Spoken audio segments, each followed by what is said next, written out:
adopted on January 2nd, 2019, with a meeting notice published in the Hunterdon County Democrat issue of January 10th, 2019. A copy of the agenda was forwarded to the Hunterdon County Democrat, Times of Trenton, Star Ledger, Courier News, posted on the bulletin board, and filed in the Township Clerk's office on August 6, 2019. Okay, could we stand to pledge the flag? I pledge allegiance to the flag of the United States of America and to the republic for which it stands, one nation, under God, indivisible, with liberty and justice for all.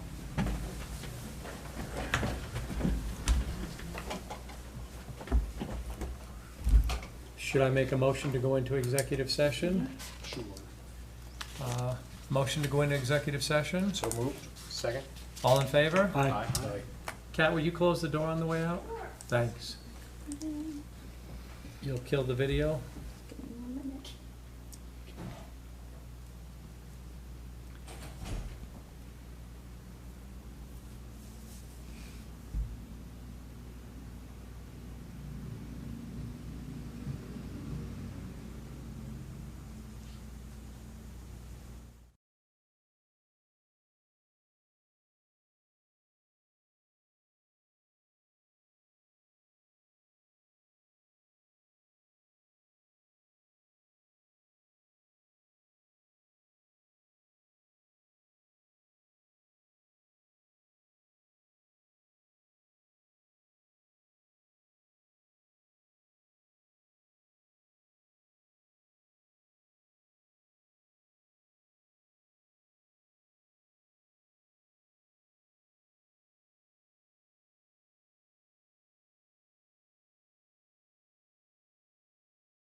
should have, Yeah, you should have plenty of material. well, yeah. How many years ago?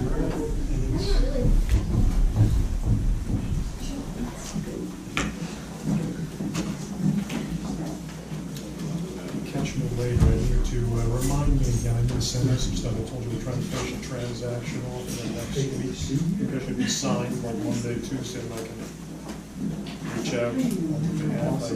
I haven't forgotten, it's been, yeah. Can you sign this? You just signed last month. One of those weeks. Yeah, good. Lost the line, the chairman. Good about it. I know, I saw.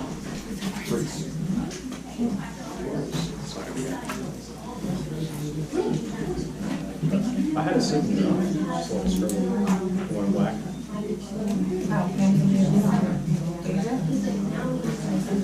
We'll just be more clear next time, that's what it is.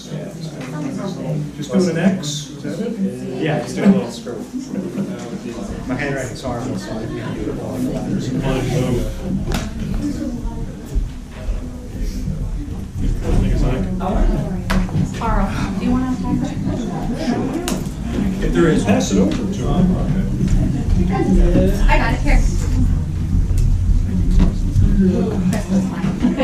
Full service. Yes. I wrote a letter, we're trying to get them to do it. Forget that, Mary's crossing to the left. I like the big screen.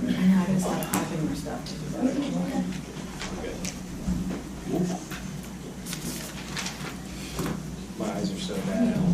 No, it just makes, it does make it easy in general. All right, let's get everything in order on my desk. We have a lot to do tonight. All right, are we ready? Yep. Okay. Would everybody stand to pledge allegiance to the flag? I pledge allegiance to the flag of the United States of America and to the republic for which it stands, one nation, under God, indivisible, with liberty and justice for all. Krista? For agenda review, we'll add under announcement C, we're going to add that the Clausen House will be showing Kaya Hendricks exhibit. And under new business C, we're going to, discussion of detour due to a bridge replacement on Worsville Road in Somerset County.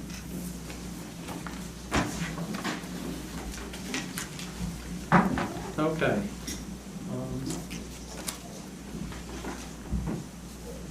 I guess we'll go to the announcements. Before we do the announcements, I want to just say something for a minute. I'm very quick to point out when I see things wrong. I like to be quick to point out when I see things that are right. As most of you know, I tend to be hands-on, tend to play in the weeds as opposed to up in the clouds. And so a member of the recycling committee suggested that I attend the Depot Day this past Saturday. Having never done that, and having been a big fan of recycling, I think this entire committee is a big fan of recycling, I thought it would be a good idea if I did that. I grabbed my bag in the morning, threw some work in it, because I figured I'll be there 3 hours, it'll probably be pretty mundane and boring, and I'll just sit there and work. Boy, was I in for a surprise. I got there, with me was Allison Castellano, the entire Ostrander family, Mark Gunn, and Erica Johansson. We were there for, we were open for 3 hours from 9 to noon. About 80 cars came in during that 3-hour period. When you figure out that in terms of timing, you have a car coming in every 2 hours and 15 or 20, I'm sorry, 2 minutes, 15 or 20 seconds. You don't really get time to sit. You're working the entire 3 hours. And I have to tell you that made me feel really good, that we have that many people who are coming to the recycling depot. What made me feel even better was the folks that were there that are always there, like the Ostranders, Allison, Erica, Markan, basically everybody but myself, told me it was a rather light day, which means normally they get an even bigger crowd. The people who were there worked very hard. Everybody who was there worked very hard. These are volunteers. These are people who don't have to be doing this on a Saturday. Erica Johansson has been doing this, I'm told, for 20 years. I know the Ostranders have been doing this for a long time. And it was really nice to see Olivia, Kevin's daughter, working with, she basically focused on the TerraCycle, which to me in some respects is the most important part, and how enthusiastic she was about what she was doing. So I just think we owe a debt of gratitude to the recycling committee for what they do in this township. I didn't realize how hard that depot day was. I think Kevin may have hoodwinked me because he kept telling me that there's an ordinance that the newbie has to go into the dumpster and crush the cardboard boxes. I haven't been able to find that ordinance. I have a photograph of it. And we put it on the website. But he kept sending me into the dumpster to crush the cardboard boxes, and who was I to argue? But I must tell you, I had great fun, and I plan on doing it more. And I really encourage people in the township, even if you're not on the recycling committee, come out. We could use the help. We did. We had a great time. We were joking around. We had a great time interacting with the residents that came in. The 3 hours flew by. And I had a lot of fun. And then we all left around noon, and Allison Castellano was still there in what we call the Foam Palace, organizing all the TerraCycle for the school. So I really do say thank you to the people who work at that depot. A few are here tonight, Kevin, Allison. Thanks for what you do. Team Okay. effort. Thanks. So now on to announcements.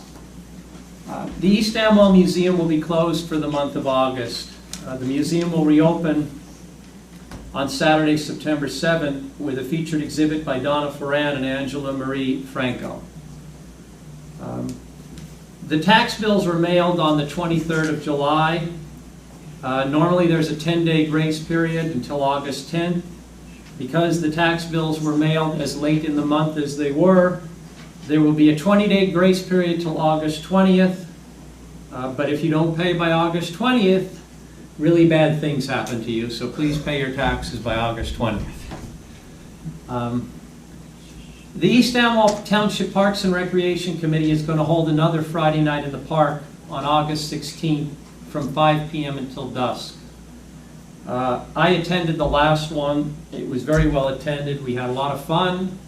It's a great way to meet your neighbors. The weather was perfect. The park was beautiful. Our DPW does a spectacular job getting the park ready. It's really very pretty, nice to walk around in. Also, although Clausen House or the East Amwell Museum is going to be closed for August, they are going to open during the Friday night in the park to re-show Kaya Hendricks' exhibit on the Holocaust, the photo exhibit. I saw that the first time. You cannot go and visit that exhibit and not be moved. It is really a spectacular exhibit. We are very lucky to have such a talented young lady as a resident of this township. I strongly encourage residents to see that exhibit. It is really worthwhile. We will also be doing a ribbon cutting. Around 5:30, the Ringo's Grange graciously bought and donated to the park 2 benches. And we will be doing a ribbon cutting. And we desperately need benches in the park. So there'll be a lot going on Friday night. Try to come. Not this Friday, a week this Friday, the 16th. The Hunterdon County Utilities Authority is going to hold a propane tank collection on Saturday, August 10th. and an electronic waste collection on September 14th from 9 a.m. to 1 p.m. at the county complex on Route 12. You can contact the phone number listed in the agenda for details. The Hunterdon County 4-H Fair is going to be held from August 21st to the 25th at the fairgrounds. I don't have to tell you all about the 4-H Fair, how much fun that is. I'm sure everybody in here has been to the 4-H Fair more than once. It's a great time. So I strongly encourage folks to attend. The municipal office will be closed on Monday, September 2nd in observance of Labor Day. The next County Identishred Day is Saturday, September 7th at the county complex located on Route 12. And finally, in response to a request that a group of our youth made at our last township committee meeting, the rec committee managed to scrape together a little over $1,000, which is a lot of money for the township, and bought a soccer goal for Clausen Park. Our DPW assembled it, and it is now in the park. The next goal will be to try to get a volleyball net up and running. Can I add one more announcement? Since we're You doing can add as many as you'd like, a long Pete. list of announcements Yes. tonight. In germane to the rest of the agenda tonight, the Amwell Valley Rescue Squad has added a new donation capability to their list of donation capabilities, which is the Amazon Smile feature. And if those of you who are familiar with it, it doesn't cost you anything personally, but if you purchase things through Amazon right now and you list them as the place that you want to donate to, then they get a donation from Amazon for that purchase that you made. So it's absolutely free to you, but it's a donation that goes to them. There's a whole host of things that you can donate to, but they've just added this capability. It's tremendously easy. You just go to their website, and from there there's a link on their website that will help you set it up for you, for them. So it's real easy to do, and it doesn't cost anything. Thank you, Pete. Anything else? Do you want any announcements? Anybody else? Okay. Then, with that, we are going to hand it over to our CFO, Margaret. Okay, I'm just going to give you an update on the budget expenditures. I highlighted anything that's in trouble. Really hasn't changed from last month. We're holding our own, but it's going to get tight. Other than that, there's really not much more to say on that. The other thing I did was I did a spreadsheet up on the summer playground, just to show you what the cost was to the township over the past 5 years, and with the increased fees, it dropped the township's expenses quite a bit.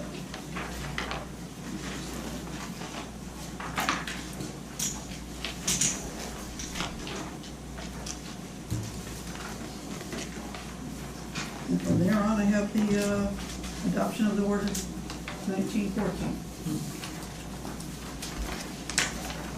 Go ahead, Crystal. This legal notice was published in the Hunterdon County Democrat on July 18th, 2019, and it was posted and available to the public since introduction on July 11th, 2019. So in layman's terms, the township would like to buy 2 pieces of equipment for our DPW. One is a tractor with a sidearm mower, which the DPW will use to mow our roads.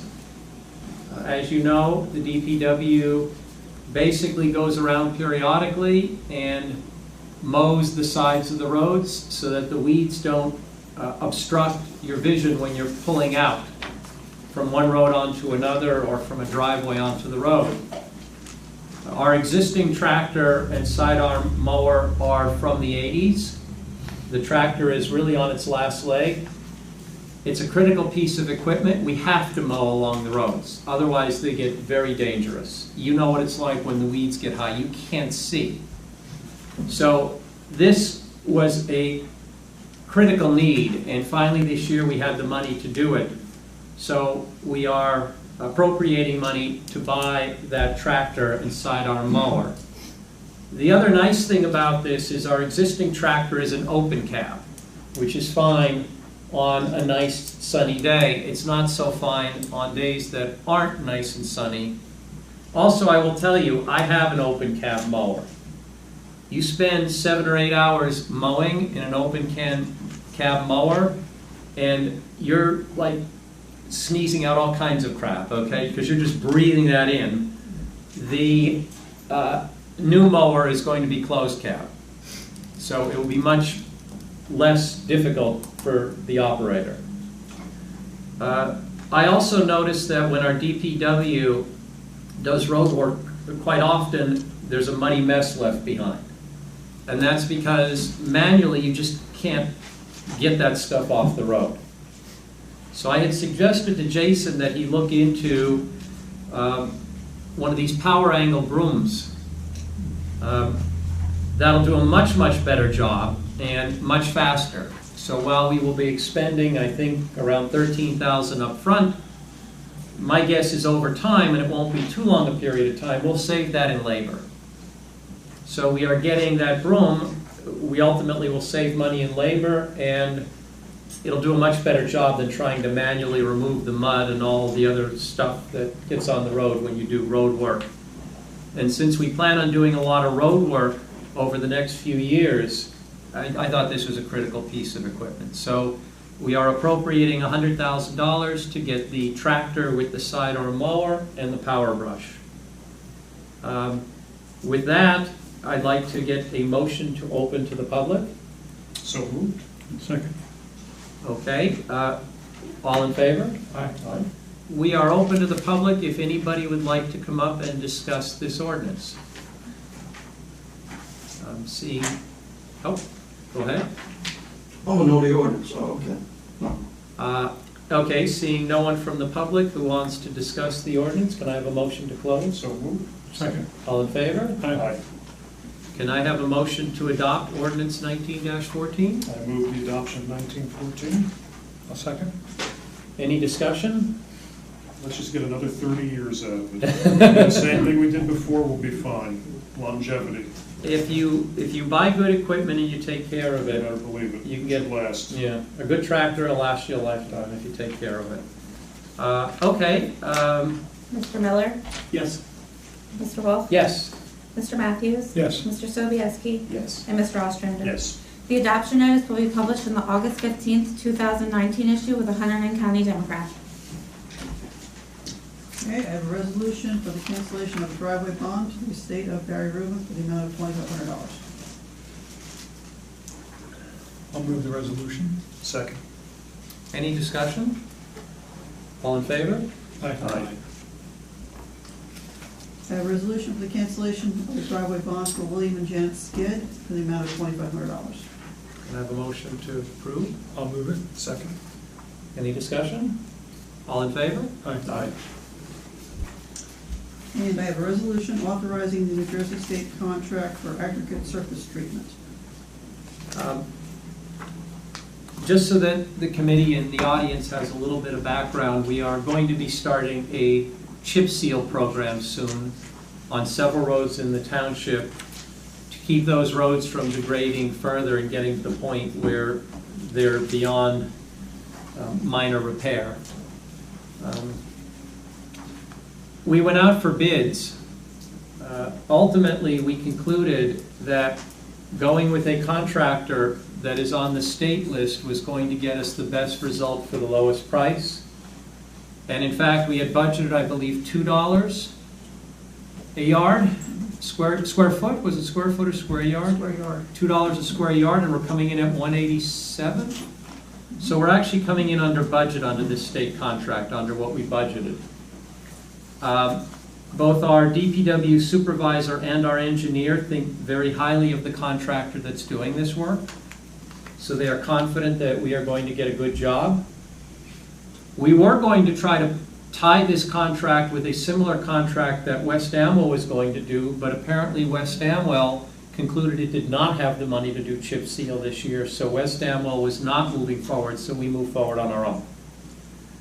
So this resolution is authorizing the township to enter into that state contract. Can I have a motion? I'll move the motion. I'll second. Any discussion? I'd like to just commend the DPW staff again for getting in front of this and doing the prep work. As we all discussed last fall, this program is really going to succeed based on the amount of preparation that's done on the roads. So they've been working hard these last few months to get everything going. So if you're driving around on the roads, you'll see the preparation that's being done. So it should end up with a great result. Thanks. And I second what Tim says. The DPW has done a very good job, and I will also say that Tim has done a very good job because the roads have been Tim's project, I mean, what, for 2 years at least? Tim has been very much on top of this, working with our DPW. I mean, literally going out and walking these roads, both before and after the DPW preps them. So I just want to thank Tim for putting in the effort because he's really jump-started this program, this much-needed program. So with that, I ask for all in favor? Aye. Aye.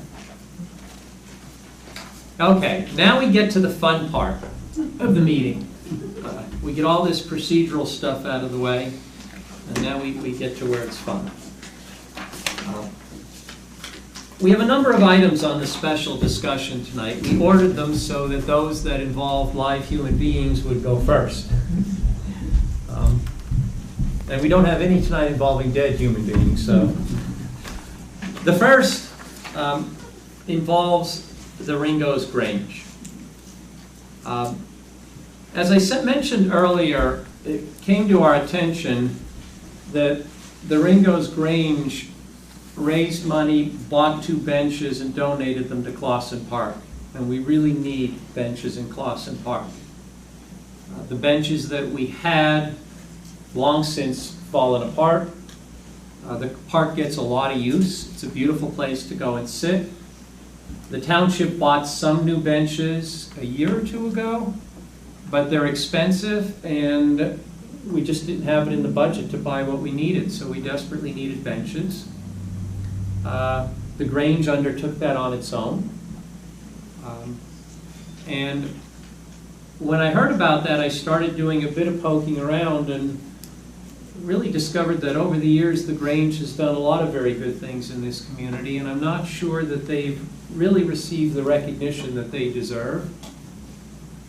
So I spoke to Krista and we decided to put together a resolution that I'd like to introduce this evening thanking the Grange. I would like to read the resolution and then, you are? I'm Barbara Simpson-Godnick. Nice to meet you, Barbara. Barbara is here and we will present it to her. But I'd like to read it before. It is a resolution thanking the Ringo's Grange for its contributions to East Amwell Township and its residents. Whereas the Township of East Amwell and its residents take a great deal of pride in Clausen Park, a beautiful public park located on Old York Road in the township. And whereas for some time there has been a need for additional benches in Clausen Park. And whereas budgetary constraints have prevented the township from acquiring those additional benches. And whereas over the years the Ringo's Grange has performed many community service projects and put on many events designed to promote a sense of community within East Amwell Township and improve the quality of life of the township's residents. And whereas in furtherance of this mission, the Ringo's Grange recently acquired 2 new benches for Clausen Park. And whereas the Township Committee of East Amwell Township believes it's time to officially recognize the important role the Ringo's Grange plays in the East Amwell community.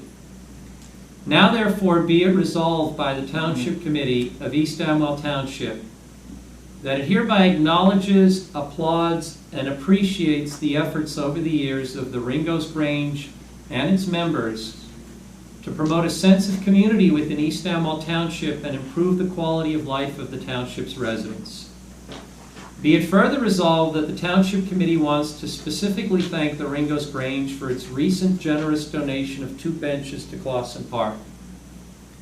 And be it finally resolved that the Township Committee looks forward to the involvement of the Ringo's Grange in East Amwell Township for many years to come, and wishes the Ringo's Grange and its members continued success. By order of the Township Committee, can I have a motion to approve this resolution? So moved. Second. All in favor? Aye. I'd like to introduce Barbara. Barbara, this is the resolution we adopted. We are going to give this to you in a more official version, but I want you to be able to take that with you tonight. As I put that together earlier this week, we will get you something. We will get you something that's official, but I wanted you to be able to take that with you for now. But I want to thank you so much for all you do. I really appreciate that. We're a little group, but we've been in downtown Ringo's for a long time, you know, and there's a state Grange too and a national Grange, and we're number 12. So I think there's 256, some of them have dropped out, Granges in the state of New Jersey, and we're number 12, which means we were the 12th Grange in the state to be established here, which is quite an honor. I mean, that talks about the history of East Amwell and Ringo's. So, Well, I it think- was really a nice resolution. It's really beautiful. Thank you. We And this need- is the plaque for the 2 plaques for the benches. I'll bring these on Friday for the ribbon cutting. Okay. You'll be there? Yeah, definitely.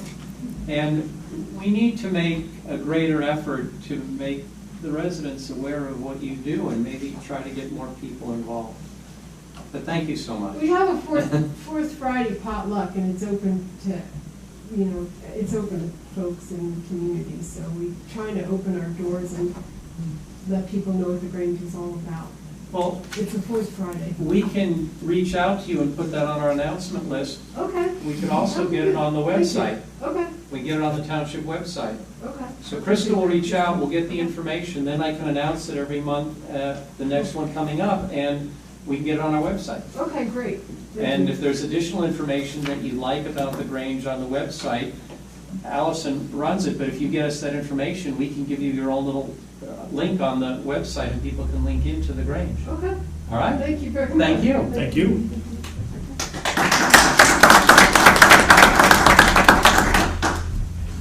Told you we were getting to the fun part. Okay, more fun. Our Parks and Recreation Committee. Our Parks and Recreation Committee needs volunteers. Our Parks and Recreation Committee does lots of good things in the township, including the Friday night at the park. We have 2 residents here who would like to interview this evening to be, in one case, a member, and in the other case, a junior volunteer. Shayna and Tatum, do you want to come up front and sit at the table? And we'll do our best job to scare you. That is what's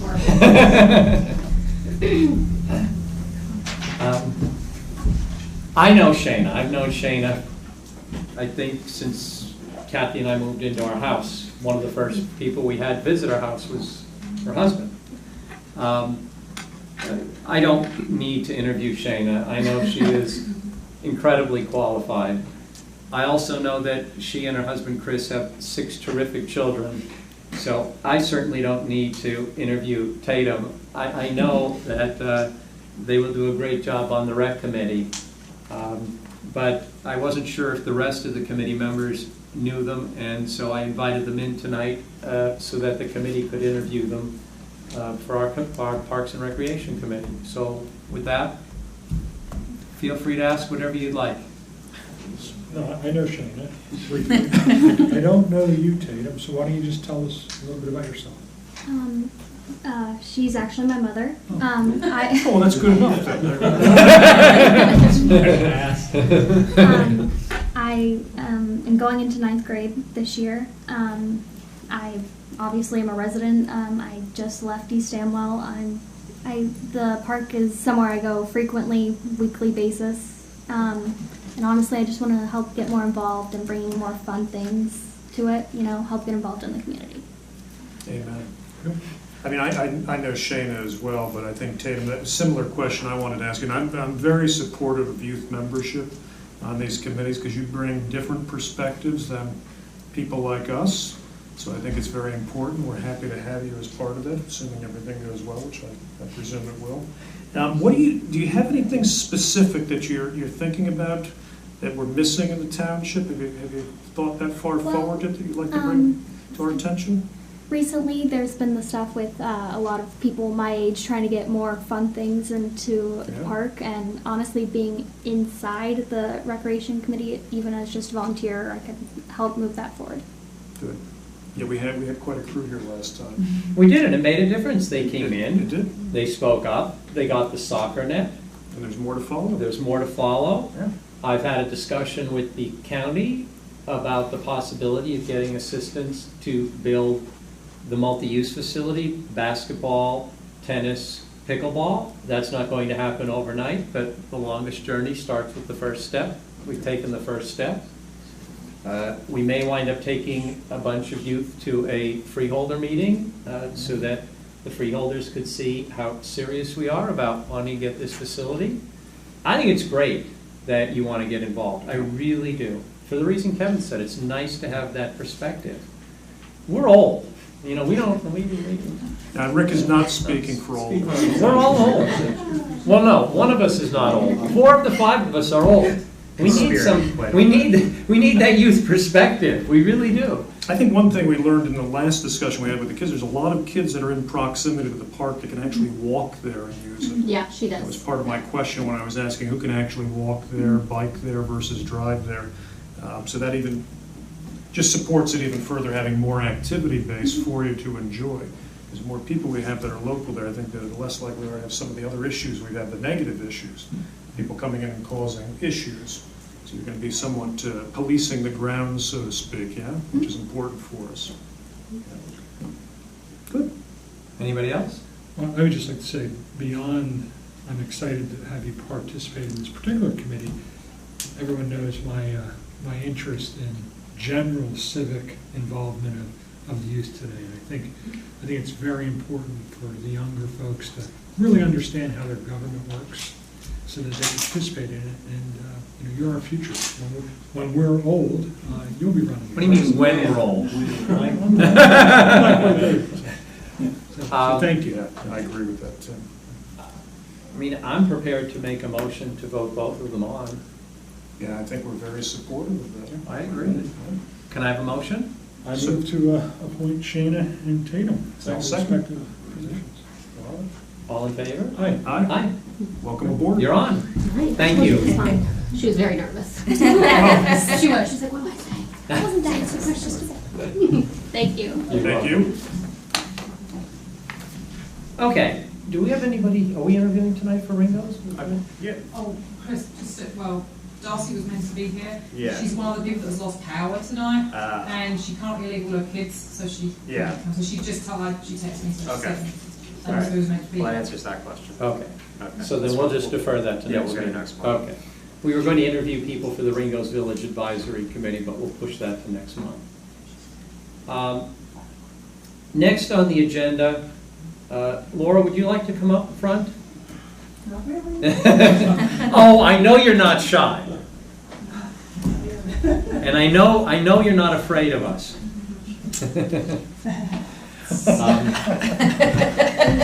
Out away. I think that's the scarier part.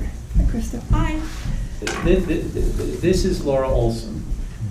And I asked Laura, you could sit, Laura, you don't have to sit. I mean, you could stand if you want, you can sit wherever you're most Be comfortable. I'll do whatever.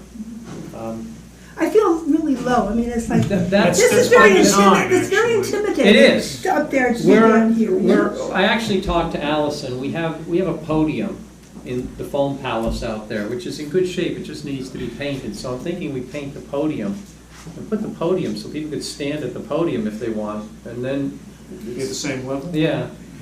Because I hear you, other people have said the same thing. You're It's like we're kind of looking looking down down at on Oh, it. yeah, always. I mean, I remember years ago, and they would accuse a certain member of kind of looking down, and so, That's yeah. typical courtroom setup. It is. That's It what is. uses Yeah, why, it so, is. It is. like I said, by design. But anyway, We should maybe figure out something a little better, at least for parts of this meeting, but that's a discussion for another day. But I asked Laura to come. Laura reached out to me a while back about an issue on her property. Laura lives down from the post office on the opposite side. I believe you're the last house. I'm the last water. property in the village, yes. And her property goes up to the back brook. The bridge they're replacing is right where her property is. Well, parallel to 179 on her property is a drainage ditch, but it's a big drainage ditch. And it has a number of issues associated with it. It's a drainage ditch that's not really draining, so you have water sitting there, which is not a good thing. It's very unsightly. The state is not maintaining it.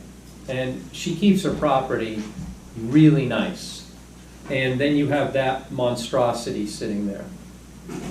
A potential solution, which has been proposed, considered, but for some reason never really moved forward on by the state, was to extend the pipe that's there closer to the back brook. And then you get rid of that unsightly ditch.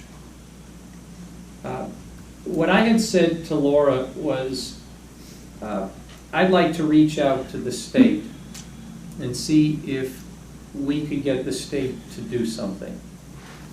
But I also said that it would probably have a greater impact if I were reaching out on behalf of the township committee. And since I had discussions with Laura, I went to her house, I walked the ditch, walked in the ditch. I wanted to just take a few minutes tonight, let her talk about her views on this, and then poll you guys and see if you're okay with me reaching out to the state on behalf of the township committee to try to get this rectified. So Laura, why don't you talk a little bit about your experiences with this issue? Thank you. Okay, this is a bridge, a pipe, and a request. As you've heard, the planned bridge replacement over the back brook, that's something I've raised concerns about for years.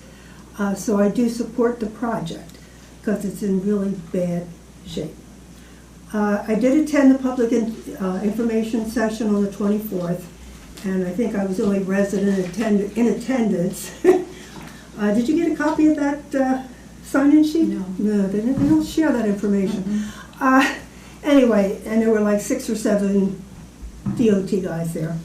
And so anyway, that really wasn't a surprise. I'm really the one that's impacted the most for traffic and everything else. Did everybody actually see the plan? Yeah. I know you all got to see the board. Okay, I wasn't sure. I know that Rick did. So I will point out a couple of things shortly.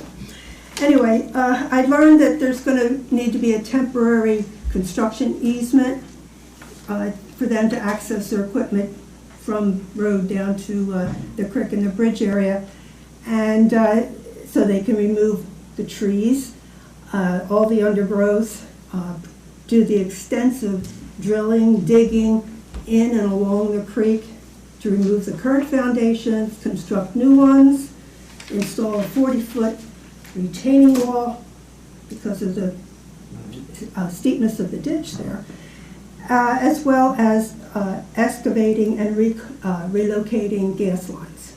And that's just on this side of the creek. There's more on the other. Anyway, that means they're going to have to get from point A to point B, and so there's going to have to be some crossing of that unpiped ditch drainage area that'll be towards the end of our property and a little beyond, because Chesa has some property below us too. Anyway, the promise here, again, that everything would be returned to pre-construction condition. But I've had past experience with DOT projects and do have concern about what they leave behind and what they leave undone. So we put that one aside. Then we go to the other end. I got to looking at the map, and they have here extending the existing guardrail further north. along the roadway. And it's kind of hard to tell just how long that will be. There's no measurements or anything like that, but it could very well prohibit or at least greatly restrict access to that side of my property by the NJDOT maintenance equipment that does come in and mow occasionally lower down. I was informed that this guardrail, I'm not sure really what it is outside the project area, but it's per federal regulation. This has got to be either the third or fourth guardrail extension that has been made along that roadway in the 40 years I've lived here. Now, the creek didn't change, the road didn't change, and yet the guardrail keeps creeping north. And it's a problem because when they put that in, the bank gets steeper, the maintenance gets harder, whatever. So at this point, I was a little, I turned to the guys and I said, and I requested that the plan include the completion of the final 200 feet of what is currently unpiped area from the terminus to the creek. Hopefully this would preclude the extension of the guardrail, because you would take away some of the stuff, would avoid an even steeper bank and provide a more maintenance-friendly situation for all of us here. Well, us and DOT. Right now, the west side, like I said, they'll come in and they'll mow that on occasion, but they can't get too close to the banks on either side because they're afraid they're going to collapse. On the east side, which was only recently attended to for the first time since 2012, prior to that it was 2001. It was filled with trees. DOT had to come in with chainsaws to be able, from the 202 to whatever. Anyway, the actual outfall pipe area was never part of this exercise, as far as I can tell. The most recent crews that were there, I asked them, I said, okay, you did a pretty good job, it looks better. You're going to clean out the ditch because it's filling up. And they said, no, a truck usually comes by to do that, but I haven't seen it. Been a long time. So this structure carries water from actual piped areas of the village. The portion from Boss Road to the present end was piped in '97 after an extensive lobbying campaign due to flooding issues at the intersection and along 179.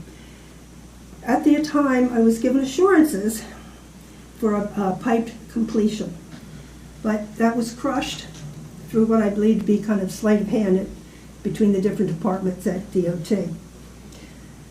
I'll kind of relay a little bit. In January '98, a person from Project Support wrote to the then township engineer and myself about the completion of the piping, saying that the plans are complete and into NJDEP for stream encroachment permit. Funding in place, possible construction this year. In February 1999, someone from the Bureau of Maintenance wrote to the township engineer, says, DEP is unable to approve. Among reasons is concerned accelerated movement of whatever runoff and water quality degrading in the brook. I responded to Mr. Rush in May because I didn't get the letter till quite late. They're not very good getting close to it. Anyway, I cited the depth of the structure, concern about additional guardrail being needed, inherent danger because of the steepness, lack of maintenance. I requested a copy of the denial from DEP. June 18th, state folks show up on the at my house, talk to my husband, and I looked, they said, this really should be piped. Okay? I've had many comments over the years. July of '99, I got a letter from Mr. Rush from the Bureau. He says the permit denial was at a pre-application phone call. It's an imprudent use of dollars and resources to continue to design a system that would be not approved or constructed. Now, in '88, they told me they had funding, everything was there. So they switched it from project support, which is like construction, to a maintenance thing, which has different budgets and different parameters for how you go about funding things. And he's concluded that the additional guide rail would not be necessary, and maintenance forces have not experienced unusual or increased level of demand in this location. I guess they never read my letters. Then in October 2001, a guy from Central, the high area of Central, they have certain districts or whatever, he's responding to my letters of July 17th, 18th, and 27th to Mr. Rush, and basically upholding that decision, but said, we will maintain the ditch to ensure there is no overgrowth, blockage, so drainage can flow freely. So now you've got pictures, this is what I've been waiting for. Oh, I've got lots of pictures. I was there too. The pictures probably aren't going to do it justice. This is first. The only thing I don't have is pictures of 2012. I really fell flat on my face on that one. I can't imagine I don't have them because I've documented this thing forever. So this is 97, obviously. This is what, this is kind of how it looked before and after, if you can see. Yeah, and they were supposed to fill this in a long time ago, and never got done. I have some pictures here too. I think I have the same ones, some of the same ones I have here. Did you talk to the engineer by any chance, Rick, about this? I- That might be supportive help, maybe? I have done nothing with the state on this. Okay. Laura reached out to me a couple weeks ago. I went out and looked at it, met with her for a while, went back and thought about it, how best to approach this. I then reached out and said, I think this is going to have more impact if it comes from the township committee. So I asked her to come to this meeting, and that's where we are. I have some thoughts as to how to deal with this, but I wanted her to come and... Yeah, no, it's impactful. I just kind of want to point out, this is, you all saw this. This is my driveway. This is the new guardrail. Oh. Now, I know you can't tell much, and that's my driveway. This is the end of the project, and then here's my federally mandated guardrail. So the driveway Is the red. Took me a long So it's time to right figure there. out all these symbols, but I did it. Yeah. Anyway, that's it. It's like I said, it's hard to measure. You can't really tell because it's everything else, but. Okay, back to my story.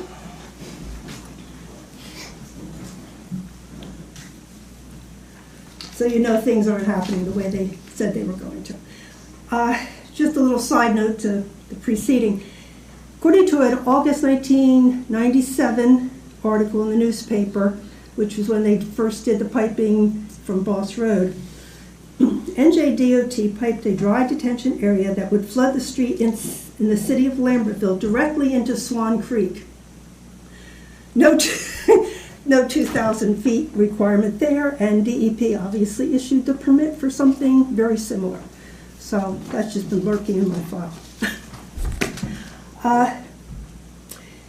Getting back to the bridge project, it'll certainly need an NJDEP permit for stream encroachment. Pipe ditch may not be an unreasonable request given the project area noted and the work anticipated. It'll probably be another 20, 25 years before another major construction project will visit Ringo's if they maintain the current schedule. And I feel that if anything's going to be done, it has to be through a construction contract as opposed to a maintenance work or project or whatever. So that's where I sit right now. And then, long story short, looking for support for the completion of pipe drainage through the village from the current terminus to the creek, and that it be included in the proposed bridge project. That's kind of where I sit. I have lots of pictures, I have lots of resources, but I can do no more. I've kind of run the gamut on all this, and so I just bring it to here. Like they've got me on both ends, and so. She's been working on this for years. Oh. I have correspondence here, she gave me copies. Look, I actually wish that I had known about this a month and a half, 2 months ago before we adopted the resolution, because then we would probably have had more leverage. But that said, they need a temporary construction easement. They're likely going to need additional things from East Amwell. So my view is that this is the bite at the apple. If we don't take this bite, like she said, like Laura said, the next apple ain't coming along for another 25 years. I'm not sure exactly how I want to address this. What I'd like to do is reach out to our engineer and get him out there, get his input on it. He was very constructive on the Ringo's post office issue. We're working with the state on that now and have some degree of optimism that that's going to shake out in a favorable way. But again, I didn't want to do this without, I really wanted the committee to say, go forward and do this. So I don't think we need anything formal here. I just want a sense, are you okay if I reach out to our engineer and on an expedited basis, try to get somebody's attention at the state and see if we can do something? Yeah, I mean, I'm very supportive. I think it's a health and safety issue is really the umbrella we're Yes, looking at here. I agree, they're not gonna come out and do it as a separate project. You've been waiting 20-plus years, so the feeling they'll have is, well, just wait a couple more until we do the bridge, but now's the time to insert it into the scope of that for sure. I mean, it's a rounding error in the cost of doing that project. So I would agree with you. Talk to Bill and take it forward and see where it goes. Yeah, I mean, if you're talking 200 feet of pipe, what are we talking about, 32 sections? The bridge was millions of dollars. You're maybe talking at $300, $350, well, maybe more than that, but you're probably talking $15,000 worth of pipe. And then the labor to put it in, but the labor is going to be there anyway, and cost. That's right. It'll make it safer, and over time, they're not gonna have to do the maintenance, because if they pipe it, Laura's gonna do the maintenance, she's gonna mow our lawn. My husband, I give all that credit to my husband. He just mows, he loves to mow grass because he's limited in what he can do. I mean, you should go look at her property. It's a beautiful piece of property with an eyesore. And the eyesore, as you said, Kevin, has issues beyond the aesthetic issues. So, okay, then I will reach out to Bill, our engineer at Mazer, and I will keep you in the loop, Laura. I'll let you know as we make progress. I appreciate that. I just, from past experience, everything changes, I know, over time. But at one point, they actually, on the previous project, they wanted something in writing from the township committee. So, okay, Well, just so you know. Bill can help us frame that point, Yeah. I've already written several letters on various township matters. It's no problem for us to write a letter to the DOT. If that's what they need in support, not an issue. Okay. On the post office, I wrote a letter and Bill wrote a letter, Mazer wrote a letter. So that's not an issue. But I will keep you in the loop. I greatly appreciate you coming tonight. Thank you. Made it through. We'll do the best we can. Yeah, hang in there. Well, I have been for a while, and it just. Appreciate your diligence. I wish People would have been that frustrated they had by had the now. public information before you actually had to do the resolution. That would, you know, they just, sometimes they don't get the input that they need up front. So I appreciate your attention, your support. Thanks for coming in. Thank you. Okay, good night.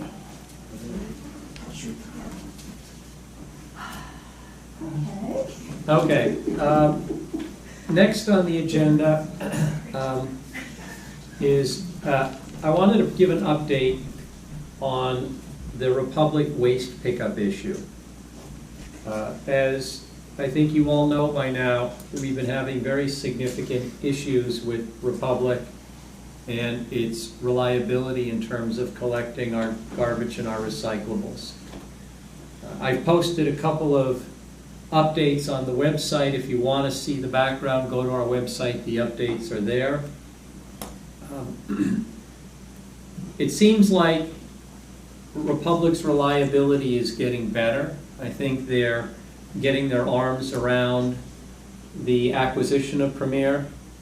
The reliability has improved. The issue that's lingering out there, in my view, with respect to Republic is the disparate pricing. Allison Castellano was kind enough to help me gather some numbers, and we have numbers from now probably 60 or 70 residents, maybe more. For quarterly service, the range is anywhere from $79 to $380 a quarter. For the same service. For the same service. So there's a resident that I see at the bus stop. I take the bus into the city a few days a week, and I see a particular resident, and I was talking to her, and I said to her, you have to call them. Tell them you're going to leave. They're going to knock you down. She actually had the highest number of any resident, $380.89 a quarter. She got it knocked down to $89.90 something a quarter. What about a refund? She did not get a refund. I want to see the check, okay? Pete may get a refund. But look, I'm having a real issue with this pricing. To be quite frank, I think they're ripping off the residents. I think if you don't object, they just keep raising you. And it's only when you speak up that, oh, well, we're having a promotion. We'll knock you down to $89 a month. Think about what this resident saved from $380 and change to $90 a quarter. She's saving $1,100 and some odd dollars a year. For some of our residents, that's huge. So I strongly encourage people who want to stay with Republic, call. You should be able to get knocked down to anywhere from 80 some odd dollars to maybe $100 a quarter. And if you're not, continue to push. Can I give an update? On you? Yeah, because mine changed a little bit from my last update. Okay. So if you recall, the day before last meeting, I got my bill, and they raised it from $222 a month to $260 something a month. So I called them. A quarter? A quarter, yeah, a quarter. So I called them. Now, I didn't have any service problems. They were always picking my trash up, so I've always been happy with that. So I called them, and I spoke to someone, and they said, oh, well, we have a promotion, and they lowered it to $84.99 a quarter. And I said, that's effective immediately, right? And she said, yes. And I said, great, we'll pay this bill $84.99. We paid it. Just the other day, I got a letter saying that my bill was short, or my payment was short, for the balance. So I called today. I just spoke to someone today. And at first, they were being very dug in that, well, since the bill had been mailed, I have to pay the original bill, and then next month, the next quarter, will start my new payment plan. That's when I then mentioned to them that I was the deputy mayor of the town, and that I've had lots of complaints, and they said, well, hold on, we'll put you on hold. And they put me on hold, and a supervisor got on the phone and said, we'll work with accounting to credit your account appropriately, and you're in good shape. Thank you very much. So, I mean, this is a company that I think it's really just about, you have to be aggressive and, call them. So I just wanted to give you that update. I thought you were thinking you got another promotion on top of I that. know. Anxiously waiting, down to $50 or something. You threw That's deputy good. mayor out there. Suspenseful. Good. I Proactive. have heard good things about Cortez. By the way, I asked Nicole, the owner, how to pronounce her last name, because people pronounce it anywhere from Cortez to Cortese. It is Cortez. I called Cortez. I left a message. Within about 2 hours, the owner called me. And I talked to Nicole Cortez, who was very nice. I explained to her who I was and why I was calling, and I said, I'm really trying to find out what kind of service you could provide to the residents of East Amwell. We have a lot that are unhappy with Republic. What can you do? They're growing. They've picked up a lot of new customers in Hunterdon County as a result of this recent Republic debacle. Right now, I'm not going to say they're in over their head. They're not. They're servicing their customers, but they have people in East Amwell on a waiting list right now. On some of the roads, you're on a waiting list. They're hiring drivers. They're buying additional trucks. The biggest issue, and this actually surprised me, was the garbage cans themselves. When you sign up, you get 2 cans. You get one for garbage and one for recycles. That costs them $100 approximately. They operate on a very low margin. They don't make a lot of money per account. So the $100 expenditure times a whole bunch of new customers is creating a bit of a cash flow issue right now for a small business. But they're working through that. Nicole said, I'm going to have my operations manager call you to talk to you in a little more detail about East Amwell Township. Well, he did. He called me today. Very nice fellow. Has been doing this for decades. He said to me that they could offer rates to the residents here of between $100 and $120 a month, depending on the size of your can. They're going to take some time. It's going to take some time for them to catch up. He said to me, it would really be great if they had a staging area down here where they could park 2 of their trucks. I reached out to Jason because we can't park garbage trucks in the municipal parking lot because garbage trucks smell bad. And in the summertime, they smell really bad. And I know Krista would have my head if she's sitting here smelling that all day. And going home and smelling like that. Yeah. So I reached out to Jason about our grit yard. Jason doesn't think we have room in the grit yard. When Jason's back from vacation, he's on vacation this week, I'm going to see if there's any alternative where we could park 2 trucks somewhere in this neck of the woods. I'm also going to reach out to West Amwell and Delaware Township. Delaware Township has a huge grit yard because I used to live in Delaware Township, and they have the recycles in that yard, and it's big. There's plenty of room there. See if they're interested, because I did speak to the mayor of Delaware Township a couple of weeks ago trying to coordinate this garbage issue, and he was amenable to coordinating. So they said that would help a great deal in them being able to service more East Amwell residents quicker if they had a staging area for 2 trucks. So I'm going to work on that. I don't know what's going to come of it. All I can say about Cortez is I got a call from the owner. And I didn't leave a message saying I was the mayor. I left a message saying, this is Rick Wolf, here's my phone number. 2-3 hours I got a call from the owner, who spent probably 15-20 minutes on the phone with me, said to me, I'll have my operations manager call you. And he did. And he spent time on the phone walking me through all this. So this is an organization that wants our business, that wants to grow, where if you have a service issue, you're not getting sent to a call center in Indiana or Arizona. I mean, when I got sent to Indiana, the fellow I spoke with didn't know where East Amwell Township was, and I think he barely knew where New Jersey was. So I'm going to see where I can take this with Cortez. I'll post updates on the website. Just keep checking our website. Another topic. Noise problems regarding the ridge at Backbrook.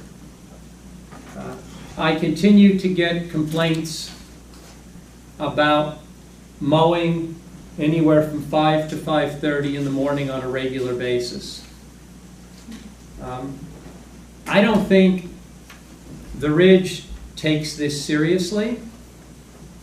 In their amended complaint, in the lawsuit that they filed against the township, they say the following.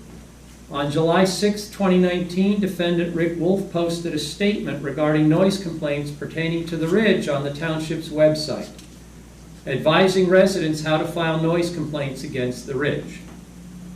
The Township Committee included as an agenda item for its July 11, 2019 meeting, under new business, an item entitled Noise Complaints Regarding the Ridge at Backbrook. At that meeting, defendant Rick Wolf led a discussion on noise complaints, taking the opportunity to again disparage the Ridge. I don't see how these noise complaints are disparaging the Ridge, or how me raising this at township committees is disparaging the Ridge. This is factual. They're mowing at 5:30 in the morning. The residents are complaining. It is our duty, in my view, it is this committee's duty to address that issue. I don't see how that's disparaging. I view that remark as very, very inappropriate and evidence that the Ridge just doesn't care. It says, upon information and belief, defendant Rick Wolf has not targeted any other businesses or persons in the township in such a manner. I haven't been getting complaints about other persons or businesses in the township making noise at 5 o'clock in the morning. Once in a blue moon, we were getting complaints about one of our wineries from a single resident. And by the way, the other residents who live around the winery said it wasn't a problem. Finally, they say, upon information and belief, there have been at most a handful of sporadic complaints regarding the Ridge during its 17 years of operation. Come on, get real. I am working with the county on ways to try to deal with this under the state's noise law. My colleague Chris Sobieski here is assisting me on trying to figure out whether there is anything we can do under a general nuisance law. But I just want people to know that we are taking this very seriously, and we will continue to work to try to rectify it, to do what we can to rectify it. The notion that this was going to be a pure golf course, that was going to be low impact, that was going to be no more impactful than farming, is nonsense. I live literally in the middle of a farm. I have fields to the north of me, to the south of me, to the east of me, to the west. I am literally in the middle of a farm. My farm is surrounded by farms. I have yet to hear a tractor before 7:38 in the morning. And generally you don't hear the tractors until later than that, because they're not out doing the mowing, the tending, till the sun comes up and dries things from the night. Generally they're not out till 11 or noon. I don't have tractors making noise at 5 in the morning. I don't have the farmers making noise at 5 in the morning. The only thing I hear at 5 in the morning are the roosters, and I happen to like hearing the roosters at 5 in the morning. But this is out of control, and we need to do something to deal with it, and we are. We are going to work on it. This is a high priority. The notion that we're inappropriately targeting the Ridge because of the Helistop or because they filed a property tax appeal is nonsense. This has nothing to do with the Helistop. It has nothing to do with the property tax appeal. It has nothing to do with personalities. This has to do with being neighborly, and they're not. And we're going to do what we can to address it. And I appreciate my colleague Chris Sobieski taking time to help me work on this. No trouble at all, just doing my job. Next, on to something a little more pleasant. Our planning board is short a Class 2 member. A Class 2 member on the planning board by state law is supposed to be an official of the township. It cannot be a member of the township committee. It used to be Dick McManus, our zoning officer. Dick retired a while ago. That position is set vacant since Dick retired. Krista, our new zoning officer, we really couldn't appoint her because she's the planning board administrator. So we couldn't have her as both a planning board member and planning board administrator. So Krista was not a viable option to fill the slot. I raised this at the last planning board meeting that we really need to start thinking about how to fill that Class 2 slot when a number of members said, why don't we appoint Jason Silverthorne? He's our DPW supervisor. He's on the ground in this township day in and day out. Probably knows more residents than any of us. Certainly knows the infrastructure of the township. Would be in a good position on many applications to tell us whether it's going to have drainage issues, road issues, whatever. So we all said, that makes sense. I have the unilateral ability as mayor to appoint Jason to fill that slot. My own view is that notwithstanding that I have the unilateral ability, this is something that we ought to discuss at the township committee. That's the way we've been doing things the last year and a half. And so I didn't want to just appoint him. I wanted to bring it up at the meeting and see whether the committee is supportive of putting Jason on the planning board. So with that, I'll open it up to whether anybody has any questions, comments, or thoughts. Assuming Jason wants to do it, I think it's a terrific idea. He does. I asked him, I wasn't going to bring it to you guys and waste time. I asked him if the township committee were favorably inclined, would he be willing to serve on the planning board? And he said absolutely. Looks a good idea. Good. I think he's got the right skill set. Is it a voting position or just more of an advisory? It is a voting position. Okay. There are 9 members. Okay. There are 6 regular members and what I'll call 3 special members. The 3 special members are the mayor or the mayor's designee, a member that's appointed by the township committee, and then the Class 2 member, which has to be an officer. Yeah. I'm the mayor's designee. I designated myself. The committee appointed Chris Sobieski, and so now we just need to fill the Class 2. So I'd just like to get a consensus. Are we unanimous with appointing Jason? Just one more question. Sure. Is he a resident? No. Okay. I'm just going to get it on the record. My preference is always to have a resident on the planning board making decisions about residents. But that being said, he's got a fantastic skill set. So I'm obviously willing to overlook that in this case. We need somebody who's on staff here, and I agree with you, Rick. I think he's got a lot of interaction with the residents in the community, so I just wanted to state that. That's always my preference, but in this case, I think... I also believe that position can't be a resident. Oh, really? That's interesting. I believe so. I'll double check. That's actually surprising to me. There's one position on the planning board that doesn't matter if you're a resident or not. Oh, it doesn't, but Well, it you doesn't could be. matter. Yeah, no, you could be, it but could I'm be, saying. yeah. And that's what I'm saying, preference. Yeah. There's not a requirement per No. se. But, so in theory, I'm fine. I agree with you, Kevin. I agree on your point. We just, No, we've been fishing. We don't want it to go vacant. Right. And he has the skill set. Absolutely does. No issue there. Okay, so we're all good with that? Yeah. Yes. Then I will let Jason know that I'm going to be appointing him. Joe Nice, who has been a long-time resident of the township, is on the planning board. Joe called me a couple of weeks ago. Because of certain family issues, he just couldn't handle the workload that you need to do to be on the planning board and make all the meetings. And so, with regrets, he said he has to resign. So I just wanted to accept his resignation with regrets. I'll move we accept Joe Nice's resignation with regrets. I'll second it. All in favor? It's a Okay. big loss. He had also very good skills. He did. Position. He did, and he cared. He cared a great deal about the people of this town. He's a very good person. And he also had wisdom. He has wisdom. I mean, there's something Yeah. to be said for, someone who brings to the table a lot of just, experience and wisdom. So it's too bad. It is, and he really wanted, for years he had wanted to be on a committee. We appointed him to the planning board in 2018. But there are just some things that came up in his life that now preclude him from staying on the planning board. And he said to me, if I can't give it 100%, I don't want to serve. And so, okay.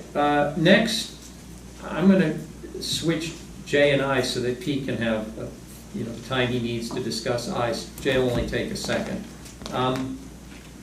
Gifts to officials and employees. I got a mailer a couple months ago inviting me to a convention of mayors here in New Jersey. And there was a fee to attend that convention, and I assume the mayors that go charge that fee through to their municipality. And that flyer said that every mayor that attends gets a free jacket, and when you looked at that jacket, it looked awfully nice. And I said to Terry Stahl, because I picked it up here, I picked up my mail, I was showing this to Terry, I said, this doesn't seem right to me. That you would take township money, pay to go to a convention, which may be fine if you're getting an education and it's going to benefit, but to get this jacket, that's the taxpayers paying for your clothing, effectively. That just struck me as wrong. And the fact that they would send this out to everybody, it was a sad commentary on New Jersey politics, quite frankly. Was it the League Municipalities? I believe it was. Really? Yeah. Surprising. So, fine, it is what it is. Then I get a phone call last week. A woman calls me, introduces herself, and says, my company sells products to municipalities. I'd like to send you some literature. And so the literature doesn't get put on a pile. I'm going to include a very nice, expensive pair of wireless earbuds. And I said, whoa, okay? I said, don't send me wireless earbuds. Don't send me anything. Other than if you want to send me information on your company, my email address is on the website. Feel free to send it. You should send it to the entire committee. Our emails are on there. But do not send me, and please do not send anybody else on this township government wireless earbuds or anything else. What I'd like to do is I'd like to start to put together a best practices policy. I've had some thoughts about that, and it's a bit of a project, but I'd like to start putting together this policy that lays out best practices for the township committee and for all of our committees. Some of them will be specific to the township committee, but we should have a set of guidelines that everybody has to look at when they come on one of these committees. Do's and don'ts. And no employee, no person on a committee should be taking those kinds of gifts. Somebody gives you a free ink pen, a 99-cent ink pen. I don't know what they're advertising. I don't have an issue with that. I have an issue with a nice pair of wireless earbuds. That's just a sad commentary on politics, and I'm sure that there are a lot of government officials who are taking it, because she wouldn't be doing it if they weren't. But we shouldn't be doing that here. Nobody here should be doing that. Well, it extends to everybody who's an employee. That's part of the employee handbook as well. And this is no different for us as elected officials. It should be the same. But yeah, and I want it on a sheet of paper that everybody has to look at and sign. Acknowledge it. Every year you sign it. This is best practices. You sign saying, I've read this. And then it'll go, it'll be something that grows over time. As things come up, you say, okay, we need to add this. But for example, my own view is that the mayor in East Amwell Township has too much power. I don't think that the mayor should have the unilateral ability to appoint people to the planning board. State law gives the mayor the unilateral ability to appoint virtually every planning board member. I don't think that's right. I think best practice is that before appointing anybody to the planning board, the mayor should have to bring it to the township committee and let the township committee weigh in. And I think any key decision where under state law, the mayor has the unilateral ability to make it. Unless it's an emergency. Sometimes you have to make decisions on the spot. But unless it's an emergency, it should have to come to the planning board. And even if it's an emergency, the mayor should have to discuss it with the deputy mayor. You can't go beyond that without running into issues of the Open Public Meetings Act. But if it's an emergency and the deputy mayor is available, the mayor should have to discuss it with the deputy mayor. But important decisions should never unilaterally be made by the mayor. It's these kinds of things that I'd like to get into some kind of best practices. And that's all I wanted to talk about. Makes sense. Well, I support that, and I think we've been demonstrating that by example the last year and a half. I don't think we've made any unilateral decisions, whether it was me as mayor and you as deputy or vice versa. So I think codifying that as not only a best practice, but an aspiration, I think is important. And Tim and I have been mayor and deputy mayor since January 2nd, 2018. He was mayor last year, I'm mayor this year, we flipped deputy mayor. There's never anything that's meaningful that the two of us don't talk about. And if we don't agree on it, and I don't know that there's anything that you and I haven't agreed on. Sometimes initially we don't agree, but by the time we're done talking it out, we agree. There should never be... Did I hear a snide remark from the audience?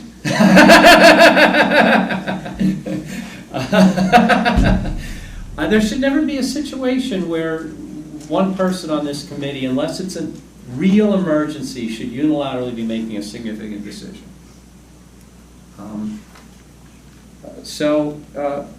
And look, there are even other decisions that may be coming down the pipeline where we may want to have some residents at the table who have skin in the game to be helping making the decision. But like I said, I'd like to put together this best practices over time. To the extent that the committee members have thoughts, send them to me.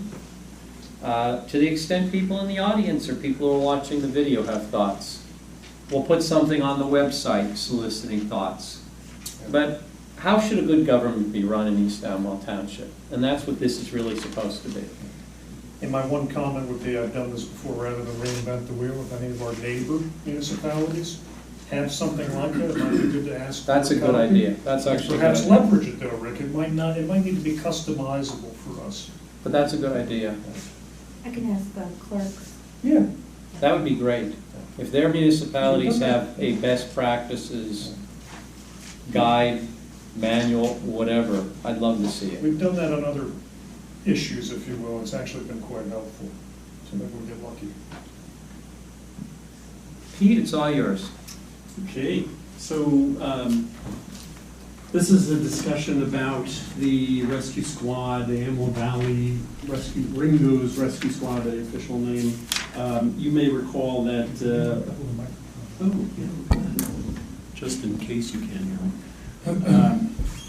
There we go. A few meetings ago, I think two, not the most recent one, but the one before that, some of the representatives from the rescue squad came in to let us know that they were having issues with donations and membership.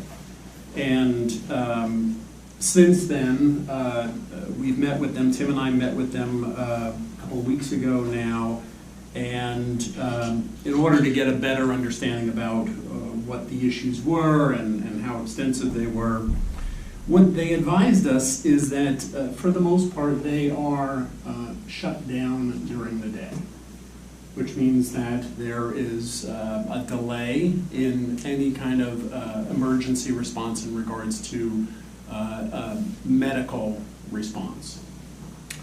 And that is primarily during the daytime hours, which they consider 6 in the morning till 6 at night. That's the what they would consider the daytime hours.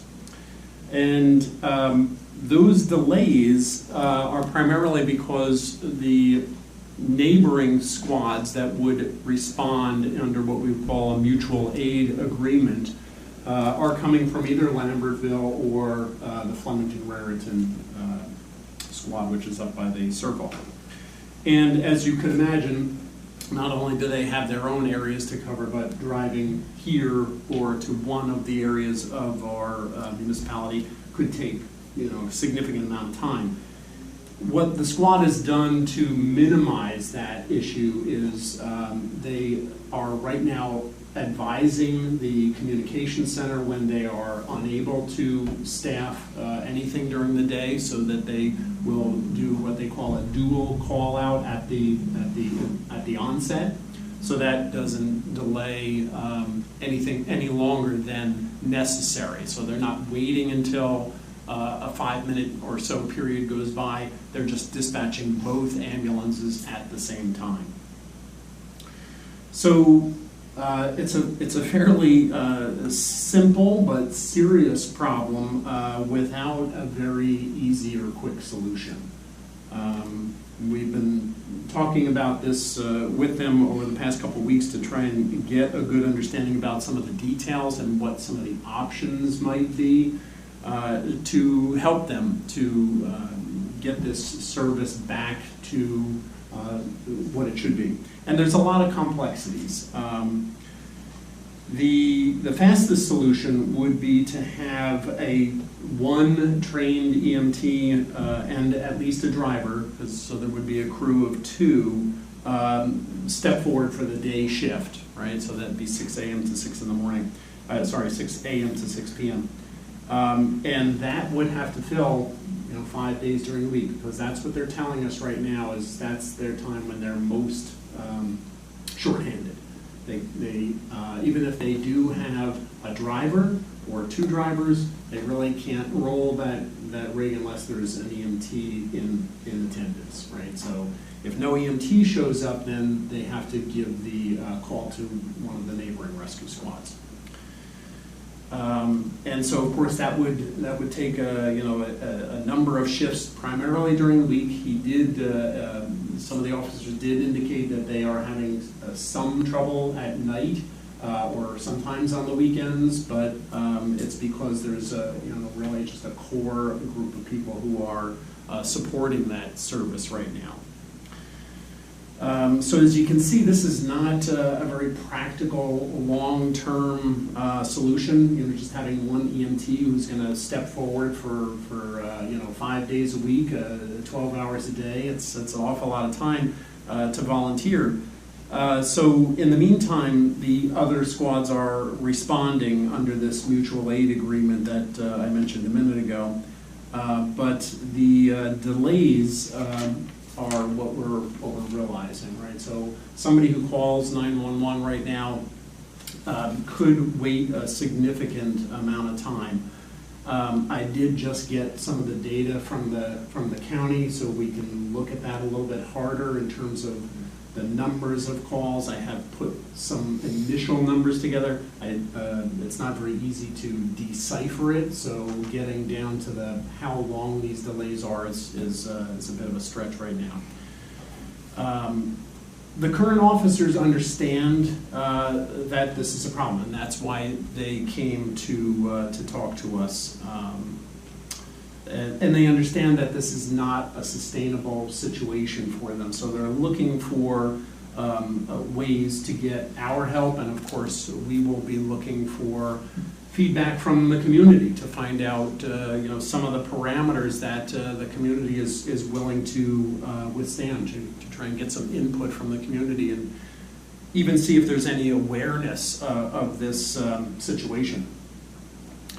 So the questions become, will money help? Of course, money always helps situations like this, but the costs to address that immediate need and actually staff someone to pay an EMT and potentially a driver could be in the area of about $115,000 for a year, right? So that's to pay someone just for the daytime hours, that time during the week. 115 or 150? 115. 15? Yeah, that's one EMT and a driver, 2 different pay scales there. And that's the minimum that would have to happen in order to get the ambulance back in a functional state, right? Because I thought when he came to the meeting, he said 150, 150. That's for That's- 2 EMTs. Yeah. Okay, Yeah. okay, So okay. we'll get there. Okay. There's a- Yeah, there's a whole complexity here, so. So would more members help? Yes, but provided those members could do the commitment that is necessary, just getting to the certification level that some of these people have is about a 200 to 250 hour commitment in terms of just the certification alone, depending on the course that you take, and that could go on for several months. It takes a fair number of months to get through that type of a program. So the other question I think people will have is, so what's happening around the state? A very similar situation exists in a lot of municipalities. If you're a smaller municipality, this is exactly what's happening. The volunteers are struggling to be able to keep a service in place. And so Ringo's is not alone, not any different in that regard. In many of the areas where there is a higher call volume, the squads have responded by staffing. It really has come down to the organization can maintain their volunteer status and remain a 501(b)(3), I think. C3, thank you, organization, and therefore still accept donations.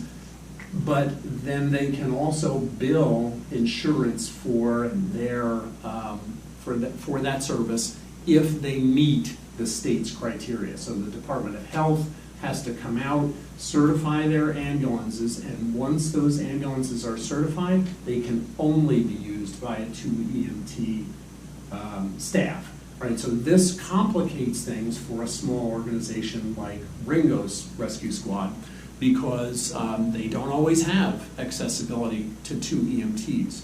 So it's kind of a situation where once you get that far, if you decide you want to go beyond that fence and say, okay, well, we're going to bill, which they haven't said that yet, it is a likelihood that they'd have to get into that situation. But even that, because of the call volume, doesn't solve the problem. Right? The call volume that we have here, fortunately, I guess you would say, is very low. It's for all intents and purposes, probably less than 9 calls per month, according to the statistics that I've looked at over the last 3 years. And even looking at that, that's not all medical calls. That's not all calls where they take people to the hospital. So you can imagine, even if you were billing, right, there's just not enough money there to staff, 2 full-time EMTs. So if you say, hey, why don't you just go to bill? It's not that easy, right? Well, if you're talking 9 calls a month, you're talking 108 per year. If you're saying it's 115,000 just for the EMT and the driver, for 109 calls, 115,000 comes to over $1,000 a call. Yeah. And that's just your labor, that's not your equipment. Not all the maintenance and the operation. Right, of the building. that's not a sustainable model. And not only that, but the state limits you on what you can collect, of course, right? Insurance companies are only going to pay up to $800 or $900, and of course they're only gonna pay 80% of that, right? So they would sort of accept a bill of that scale, but they're only going to pay up to 80%, and it's up to the resident or the patient to pay the rest.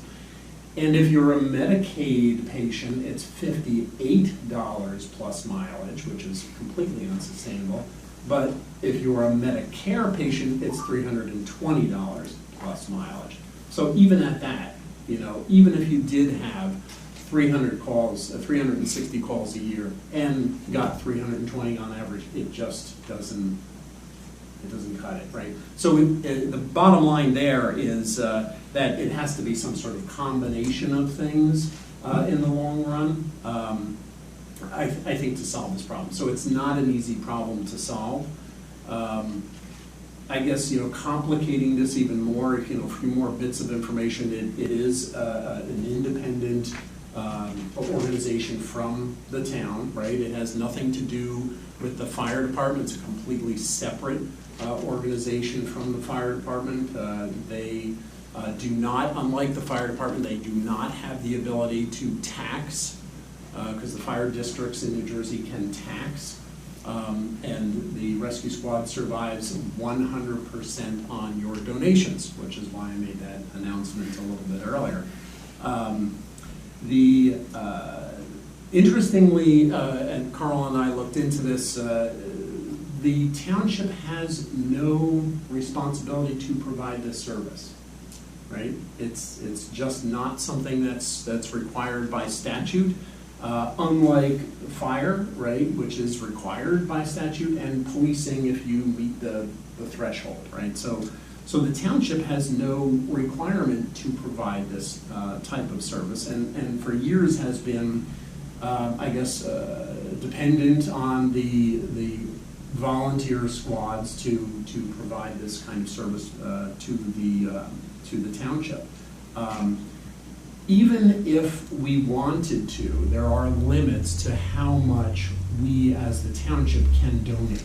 And we have to check this with Margaret, but our understanding right now is there's a cap on how much can be donated. It's $70,000, so it doesn't even come close to the amount of money they would need to operate that. Again, just on a salary basis. The money we do give them, from what they're telling me, goes pretty much to cover the workman's comp costs right now. So that's their insurance for the staff.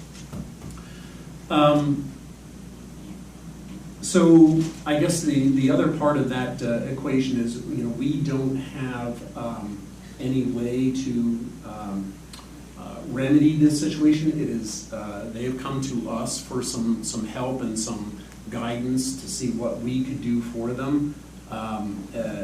We can only recommend to them at this point. We have no other real influence over the squad other than trying to help.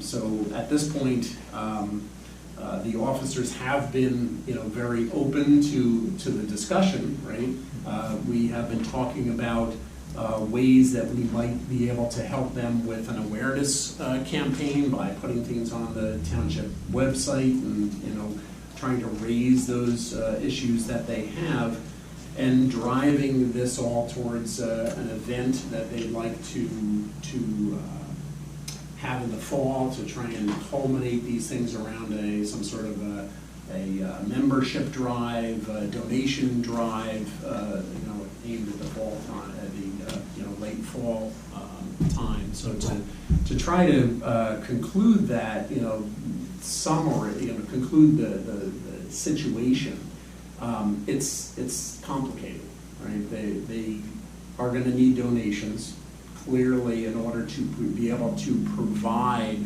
the service. The ideal thing would be, like I said earlier, to have someone step up who has an EMT and someone who can provide that kind of time and donate that time to the squad, but it's not very sustainable.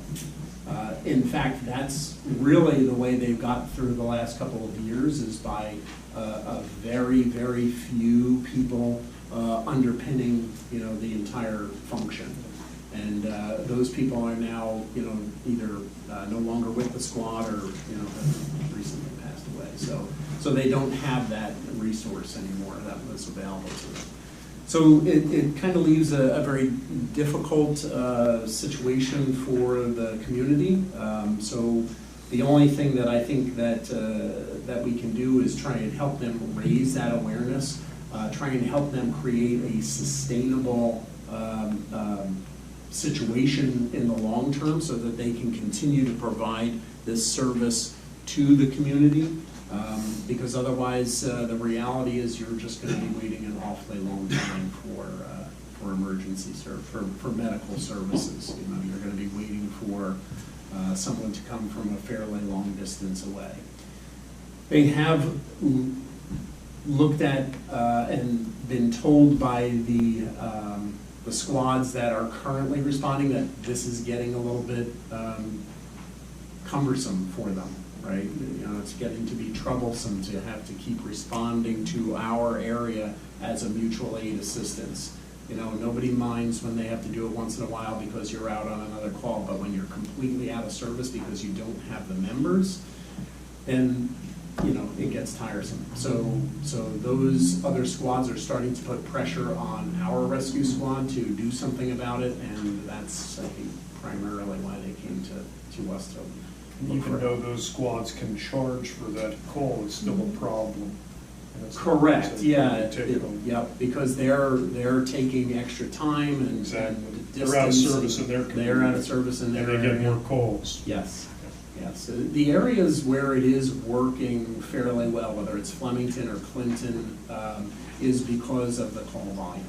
Those squads do bill the insurance companies, and they're able to recoup enough money to staff either 100% of the time. Clinton, I know, does 2 ambulances during the day, and it has a very robust volunteer organization in addition to that. But they do 3,600 calls a year, right? So that's why it's robust, because people can go there and they can get the kind of exposure and experience that they're looking for. Whereas here, if you've got 9 calls a month, you could go months before you actually see an emergency, right? So it's not very enticing, even to the young people who do come to the squad. From what the officers are telling me, and you know, they come and then they go because, you know, they get their training and they move on, and once they go to college, they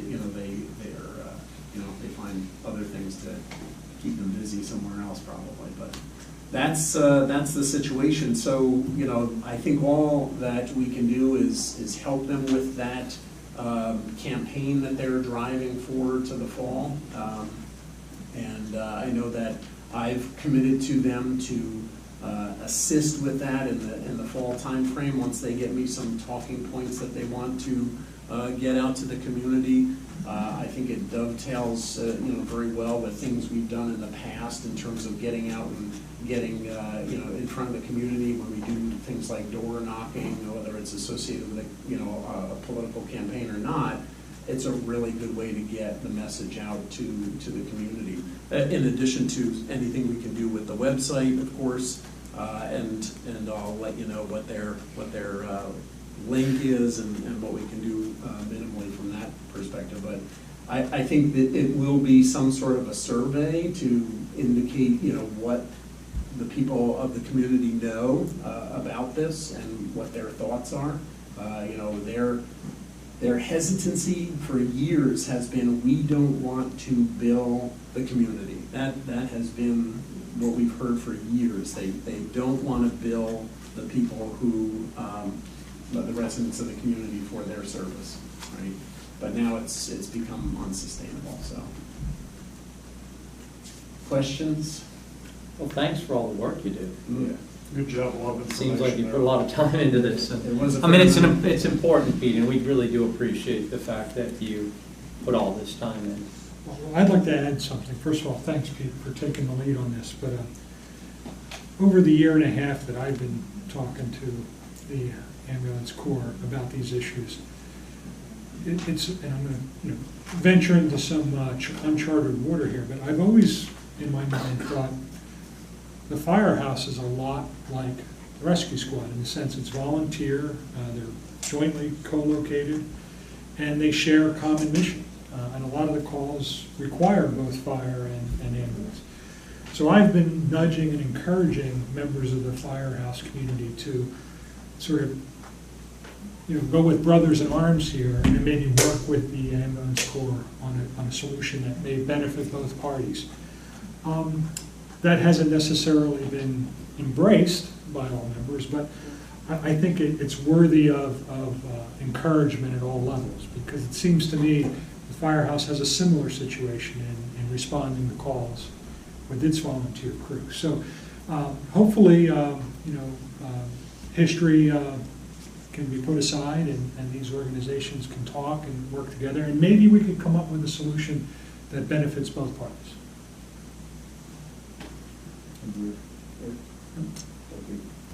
More to come? Thank you. Yeah, continuation.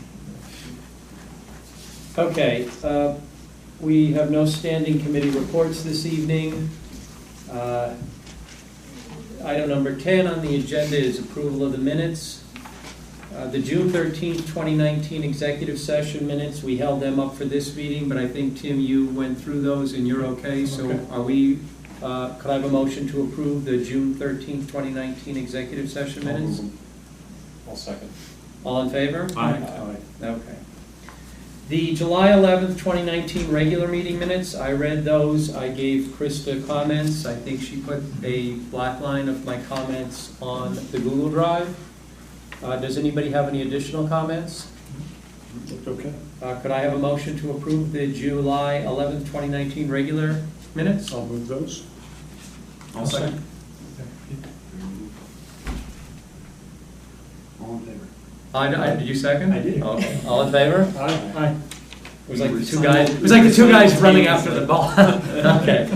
And then finally, the July 11th, 2019 executive session minutes. I also looked at those, gave Krista a few comments.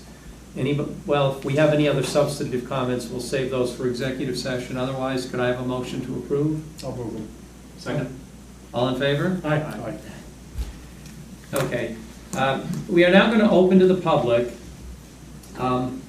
As we announced at a prior meeting, we're limiting this first open to the public to 10 minutes per person, and we'd really like to adhere to that. So if you feel you need more than 10 minutes, we ask that you defer to the second open to the public.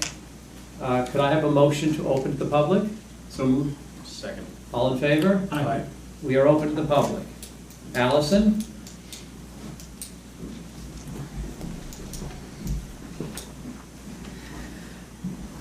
Alison Castellano, 9 Pearl Court. I just wanted to re-emphasise about the soccer goal. If you remember last month, we had the Bike for Chai guy that came in and offered us the donation, which obviously of $500 to go towards the cost of that. Obviously, had to establish that it was coming from him and not the charity, which was established. And he did send his cheque for $500, which was from him. So, which is awesome because, you know, when the discussion to actually purchase the goal, we didn't want to purchase just, you know, a $100 goal from Amazon. That wasn't going to last very long. So, you know, we had to look at something that was a decent quality. We certainly couldn't afford a $5,000 official, huge, you know, heavy-duty goal, but you know, Jason and I worked together, and he came up with the goal on Amazon that was like $1,000, and you know, we were going to squeeze that from the Parks and Rec budget. It was going to leave us a little bit tight for the rest of the year, but it'd be okay. But with this guy's donation of half the cost, that's perfect for us. It gives us the cushion for the rest of our year in our budget, and it's great that he did come through with his donation to help the kids out. So I just wanted to acknowledge that and thank him, and you know, let everybody know. That's it. Thanks. Can we get a letter sent? Yes, we should. Yeah. We will. We'll put together a letter. It was very nice that he sent the $500. It did not come from the cancer portion of the budget. This came from his own pocket, basically. So it was really nice, and it does help a lot. And we did get like Allison said, we weren't going to buy a $5,000 professional one, but what we got is good quality and should serve the kids well. So I'm very pleased, and Allison really got on top of that, and we got this done as quickly as we could. I mean, we had this thing up in 2 weeks, maybe a little over 2 weeks. That's pretty good. So thank you, Allison. And are they navigating the poop? They don't care. Honestly, I'll tell you, the kids have been out there playing.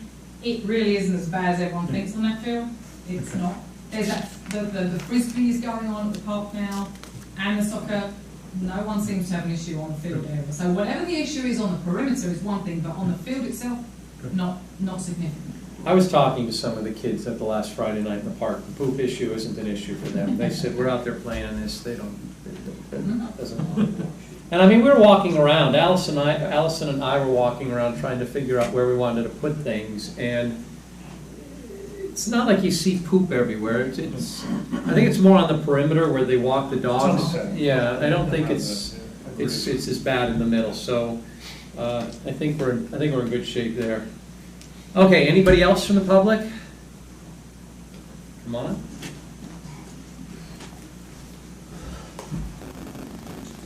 we doing tonight, all right? Rich Spiegel, One Mountain Road. Yeah, I was making some comments and some information that might be helpful from the last meeting. One thing I want to say, I was very impressed last meeting with the young teenagers that came in here. It gave me hope for the future that we still have the young generation, because what I picked up most than anything, because I kept watching, the ones that were talking were the ones that were sitting behind them. Not one of them had an iPod in their hand. Not one of them had any type of communication in their hand. They were all together on being able to present themselves. And that's one thing that's failing in our industry today and also in our colleges. Some of our top colleges right now are saying that they have to put speaking orientation back on the agenda for subjects to be taken on teaching students how to speak. And to me, I, at my age, worry about that. I tell my son, I tell my daughter, my cousins, children, when we lose that connection of being able to speak, we are coming out of the what we were used to, reality type of life. And the top universities that are researching right now, and the technology is moving in leaps and bounds, is they're able to see what part of the human brain functions at any particular time when questions are asked to them. And they've all agreed that 4 to 5 hours plus a day on the computer, they have seen that the mind is moving in cyber reality.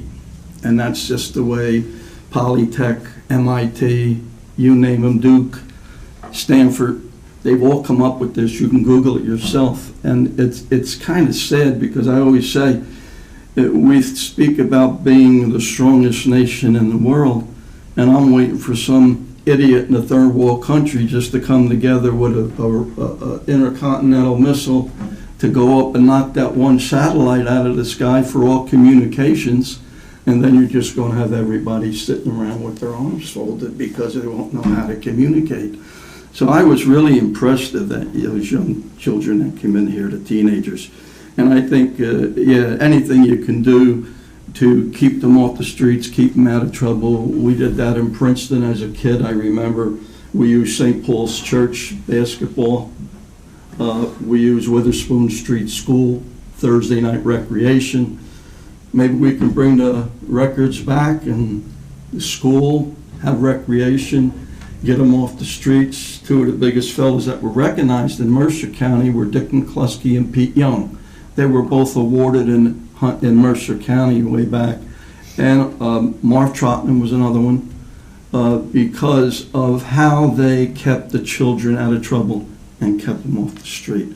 So I was very impressed with that. One other thing you spoke about was utility poles at the last meeting. Again, as a young boy on Oak Tree, on Cold Soil Road, and was long lines, AT&T, that's where all the poles were. You'll see one pole left, you can see it from Federal City Road, designating what that was. Well, what that was at that time, that was AT&T long lines. When the intercontinental line went through, they didn't need it no more, okay? So you learn back then, and when I was given, of course, like you, the roads and all the stuff like that, when we had the outages. The poles belong to two utility companies. The poles belong to the telephone company, and they belong to the electric company. Cable companies don't own poles. They are like you have an apartment and you rented out the space. So therefore, the only ones that have say on the poles, because most of them have to buy the easement that the poles are in. But the way you identify, and I had that situation way back where people would call up and they would say, my power's out, and they call the utility company. Now the utility company would say, well, you gotta give us a direction, where is it? All poles have a number on them. It's a galvanized strap usually. And usually when you give that number to the phone company or to the electric company, they do know where they're at and whose pole it belongs to. So that can expedite things pretty good too. As far as the county roads, John's problem with the apron on the end of his driveway, it used to be that the county, on all county roads, is responsible for a 12-foot apron. Now, it's something they don't advertise because, let's face it, they don't want to open up Pandora's box and start a whole road because a neighbor's saying, how come he's got it and how come I have it? It means money out of the budget. Well, that's a shame. But they went to 15 feet. And if you look on Manners Road, that was one of the last roads done before they had a change in the head engineer for the county. John Glenn at that time, who I had a good relationship with, explained to me, and because I asked him, I said, why are they getting so much aprons in their driveway? If you go down Manners Road, look, those 15-foot aprons, county road. County's responsible for a 15-foot apron. Now, when you call the secretary in the office, because my neighbor had a problem, and that's exactly what I told him to do. He said the secretary told him she never heard anything like that, and that was it. She passed them off, okay? But believe me, if you look into that, the county is responsible for a 15-foot apron. And therefore, if John gets it and the neighbor across the street, that's why they're saying, and it shouldn't go to the person in the office that's answering the phone. It should go to our new engineer that's there, okay? One other quick thing, the parking situation. We all go to the post office, and this is what I've looked at and wondered, why we can't work better for the post office to get parking. Now, just for the heck of it, the other day I hung down the post office till like 2:30. The post office delivery trucks don't really start coming into their part of the back until around 2:30. I didn't realize we had that many of them, but we do, you know. So what I'm saying is maybe a suggestion could be made with the post office, that they put another sign up. No parking in the back lot after 2 o'clock. Because I notice also, I go down there myself. After 2 o'clock, 3:30, there's very little. Everybody's home thinking about cooking, getting dinner on the table, the kids coming home from school. So maybe they could do something to help out us and themselves and saying, okay, you can park in the back, but have a sign there where it says no parking, post office only, and have another sign put there saying you can park up until 2 o'clock. Then you must leave. I think that's about another 15 spaces back there if we can make that arrangement with them. Because like I say, later on in the day, I go down all the time, but I did stay there the other day. And all the bus trucks didn't start coming in. It was like, I think, 2:30 I left, and there were still 3 spots left in the back. So I don't see why they can't, you know. I mean, we do it with horses. Got 2 stalls and 10 horses. I mean, 4 horses, put 2 out during the day, put 2 out during the night. Switch them back and forth, and that's no different than doing the same thing with the trucks. Thanks. Anybody else? Francis? Yes, Francis Gabbian, 123 Wurtsville Road. I'll be really quick. A friend of mine, a couple months ago, has got a cardiac condition, is up in Reddington Township, and was having an event, life-threatening event. Nobody could come, and it was like a septuagenarian and an octogenarian, and even with her cardiac condition, they couldn't have done much to help her because she was in an area that wasn't too far from Somerset County. I think it might be worth going up to the county and the regional areas to see if on a countywide basis or across counties that there could be some zones of cooperation or shared kinds of things that might be an opportunity of something to be able to help something in that regard. but I know there have at times been discussions up at the county level. And only a couple of years ago, and Tim, you were here, you know, when the Raritan squad, you know, expanded and they took over the part of East Amwell, and now they're wanting, I think there's some more things that they're wanting up there. But it's going to be a shared services or mutual aid kind of thing, and the same thing maybe for the garbage collection. I know West Amwell has on a Saturday or something, people come with their garbage and they buy a ticket and then they save some money in that regard. As for Republic and the way you have to negotiate with them, I went through that a few years ago, but I got a contract and a cap on what it can go up a year. So if you're going to negotiate and then document it so that they can't come back in 2 years and nibble back at you. Forget it. That's it. Thank you, Francis. Anyone else from the public? Motion to close? Move to close. Second. All in favor? Aye. Okay. Consent agenda items. We have 6. We were going to approve them all with one motion. They're relatively straightforward. Does anybody have any questions? No.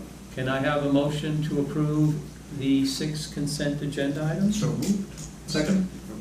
All in favor? Aye. Okay. We are not having any public hearings this evening on any ordinances. We are introducing an ordinance.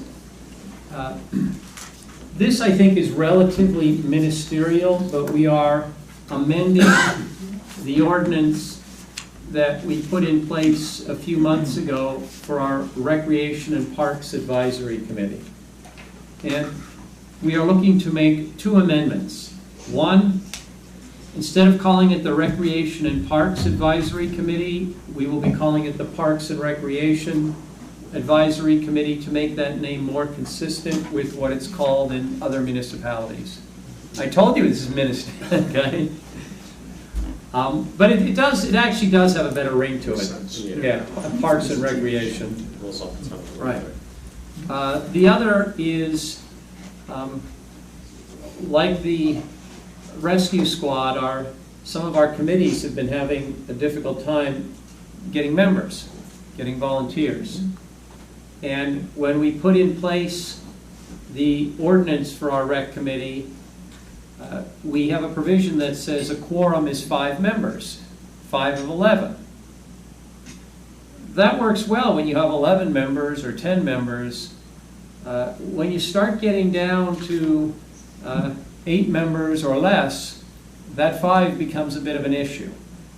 So we were going to we're proposing to amend the ordinance to provide that if the committee has 8 members or less, a quorum will be a majority of the then members on the committee. So if you're at 8, then it's still going to be 5.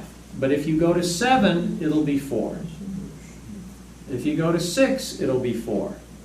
Hopefully we'll never get down to those numbers, but we were just planning in case because our membership has dipped significantly lately, which brought this to our attention. So we're just looking to fix really what's a glitch in the ordinance. So those are the 2 changes. Could I have a motion to introduce ordinance 19-16? I will move that ordinance. Second. Any discussion, questions? Sensible. All in favor? Aye. Okay. This ordinance will be published in the August 15th, 2019 issue of the Hunterdon County Democrat, and the public hearing is set for the next regular Township Committee meeting on September 12th, 2019 at 7:30 p.m. Under special committee reports, we have none. Under unfinished business, we have 2 items. Item B I reported earlier in the meeting, so we can take out the item B. Okay. Item A, which is an update regarding the lawsuit by the Ridge at Backbrook. I am somewhat constrained in what I can discuss because it's a lawsuit against East Amwell. But the Ridge had originally filed its lawsuit against East Amwell in May of this year. They filed it against the planning board and me. They amended their complaint after we enacted the ordinance that, in effect, took away the ability to do tennis courts, a swimming pool, and overnight cottages. They amended their complaint to add to their lawsuit the township committee. So now they are suing the planning board, the township committee, and me. We have until August 26th to respond to their amended complaint. We plan on responding probably in the next week to 10 days. Our response is really a non-substantive response. We're not at the point in this lawsuit where we're filing a substantive response. That will come later. This is more of a procedural response. And then there will be a meeting with a judge to lay out the parameters of the lawsuit, and then we will get into the things you normally get into in lawsuits, which are the more substantive matters. Both the original complaint and the amended complaint have been posted on our website. Any future filings will be posted on the website promptly upon us receiving or making the filing, unless our lawyer tells us that we can't or shouldn't. But generally, these papers that are going back and forth are a matter of the public record, so there's no reason why we can't post them, and we will post them promptly. If any resident has questions about the lawsuit, you're welcome to reach out. I'll answer what I can. I can't necessarily talk about everything because, as I said, it's a lawsuit, so there are some things that can't be discussed at this point. But if anybody wants to discuss the lawsuit, they're welcome to reach out to me. The update regarding the status of the Ridge Road project, do you want to take that, Tim? The only update I have is that it's moving along. I've driven down the road several times during the construction. It looks like the impact, as far as I can tell, for closure is very limited. They've been very good about where they can leave the road open, they have been. So even though they're working the road during rush hour and those types of things, you can still pass through the road. Most of the work to date has been on the sides of the road, the drainage, putting in new drainage pipes and under the driveways, etc. And that seemed to me the last time I went down to be just about completed. So I would expect this week is where they're going to start on the serious, reconstruction of the surface and getting that done. As far as I know from our engineer, everything's progressing on schedule. There's no real significant delays in store other than weather. Weather may cause a delay. But at this point, everything's moving along and there's been no real surprises. And I have not received any complaints from any residents on Ridge Road about the construction. I did have one resident recently, and I forget where I was at some event, and a resident was asking me questions about the process. And having sat in on enough of these meetings, I knew what the process was and was able to explain it. But I have not received any complaints from any residents on Ridge Road about the construction, which is good. We have 3 items tonight under new business. First, Rosemarie Georgette, who does multiple functions in the township, was the administrator for our recreation committee, or our Parks and Recreation Committee. She also is the administrator for our Board of Health. Our Board of Health has seen a significant uptick in work this year. And by significant, I really do mean significant. There's a lot more volume going through the Board of Health. There's a lot more volume going through the Planning Board. So those 2 administrators are significantly busier than the Board of Health and Planning Board administrators have been in the past. Rosemary felt that she could no longer handle the excess work at the Board of Health and continue to be the administrator for the Parks and Recreation Committee. So she resigned from her position with Parks and Recreation, and we needed to find another administrator. We, through an interview process, chose a woman, Sarah Monis. Monis? Thank you. And so I'd like to get a motion to, or have a motion to appoint Sarah Monis as the administrator for our Parks and Recreation Committee. So moved. Second. Anybody have any questions? I would just like to comment that I know Sarah, and she's been terrific in everything I've worked with her on regarding most of the baseball league in the past. So I think it's a terrific appointment. Yeah. Good. All in favor? Aye. Great. Sanitation Services Agreement. East Amwell requires, the municipality requires sanitation services for a variety of reasons. Our recycling, our cleanup day, Clausen Park, just general waste here at the municipal building. We put that out for bid. We had 2 bids. I looked at them.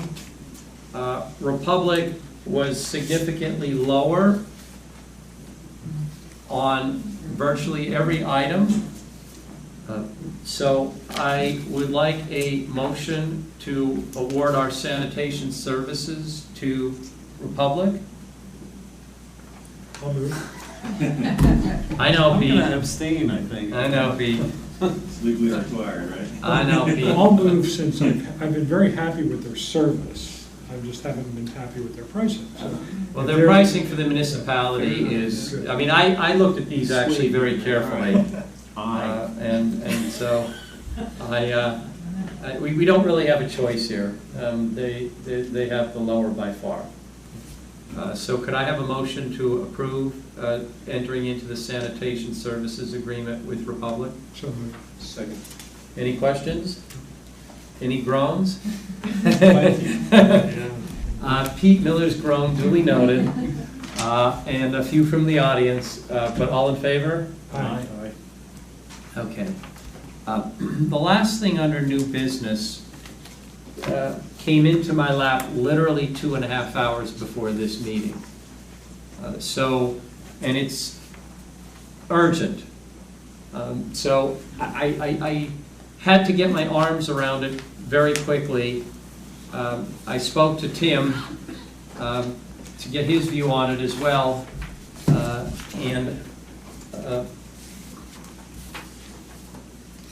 I want to just get out my little picture here. On Wardsville Road in Somerset County, about 1.5 miles over the border from East Amwell, they're going to replace a bridge. It's going to take 3 weeks to replace that bridge.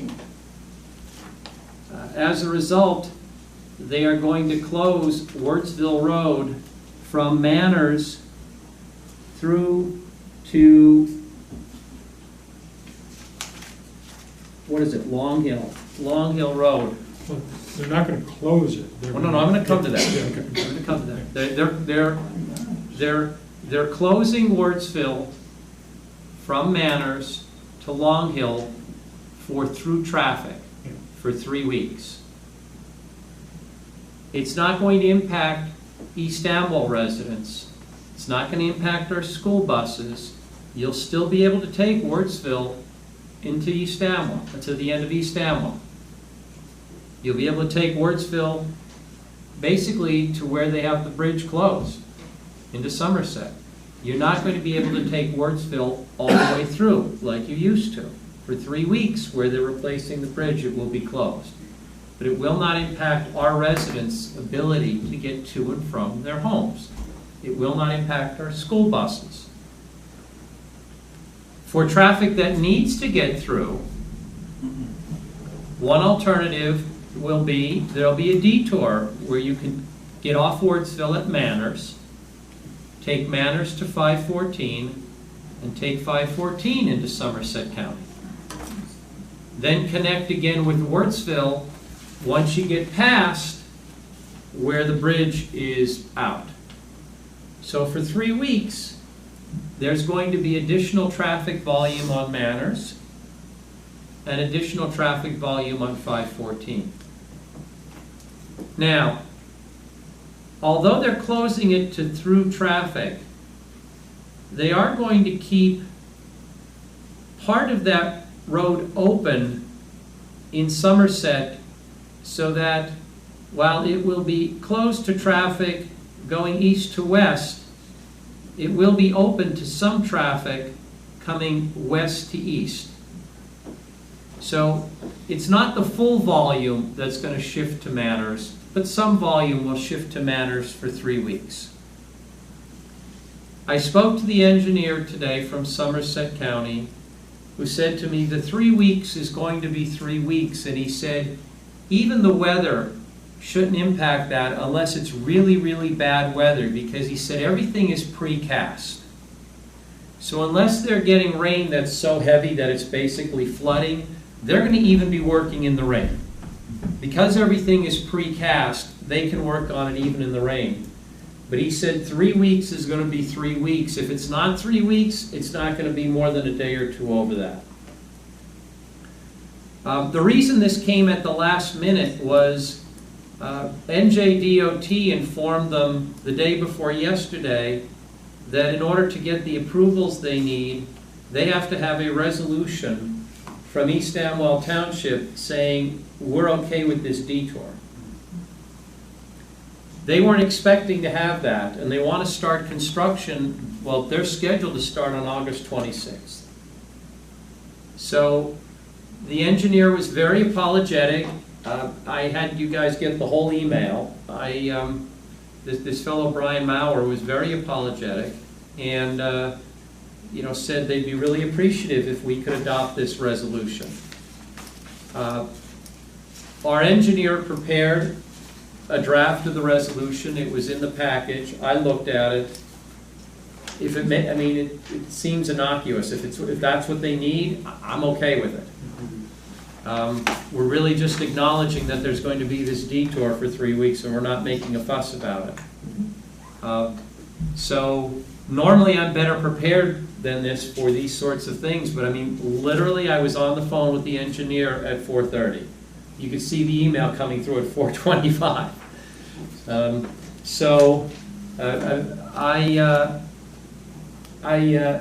I'd like to get a motion to approve this resolution for the detour. Second. Gotta do it. All in favor? Aye. Okay. We'll get it signed, we'll get it off to them. They want us to email it to them tomorrow and then send the original. So we will get it out the door. Before we move on, to accommodate the new secretary for Parks and Rec and Rosemary, I did a new amended resolution, salary resolution. I saw that, yes. So just to accommodate what we agreed on, what you guys agreed on. So you want a resolution adopting that? Yeah. Okay. So can I have, and it's just an amendment to the salary ordinance? Yeah, just for their salaries. Okay. Then can I have a motion to approve the amendment for the salaries of the 2 people we talked about? So moved. Second. Any questions? All in favor? Aye. Okay. Thank you. I think that's all for new business, right, Krista? Yes. Okay, so then we will have our second open to the public. Can I have a motion to open to the public? So moved. Second. Okay, all in favor? Aye. We are open to the public? Yes, Richard?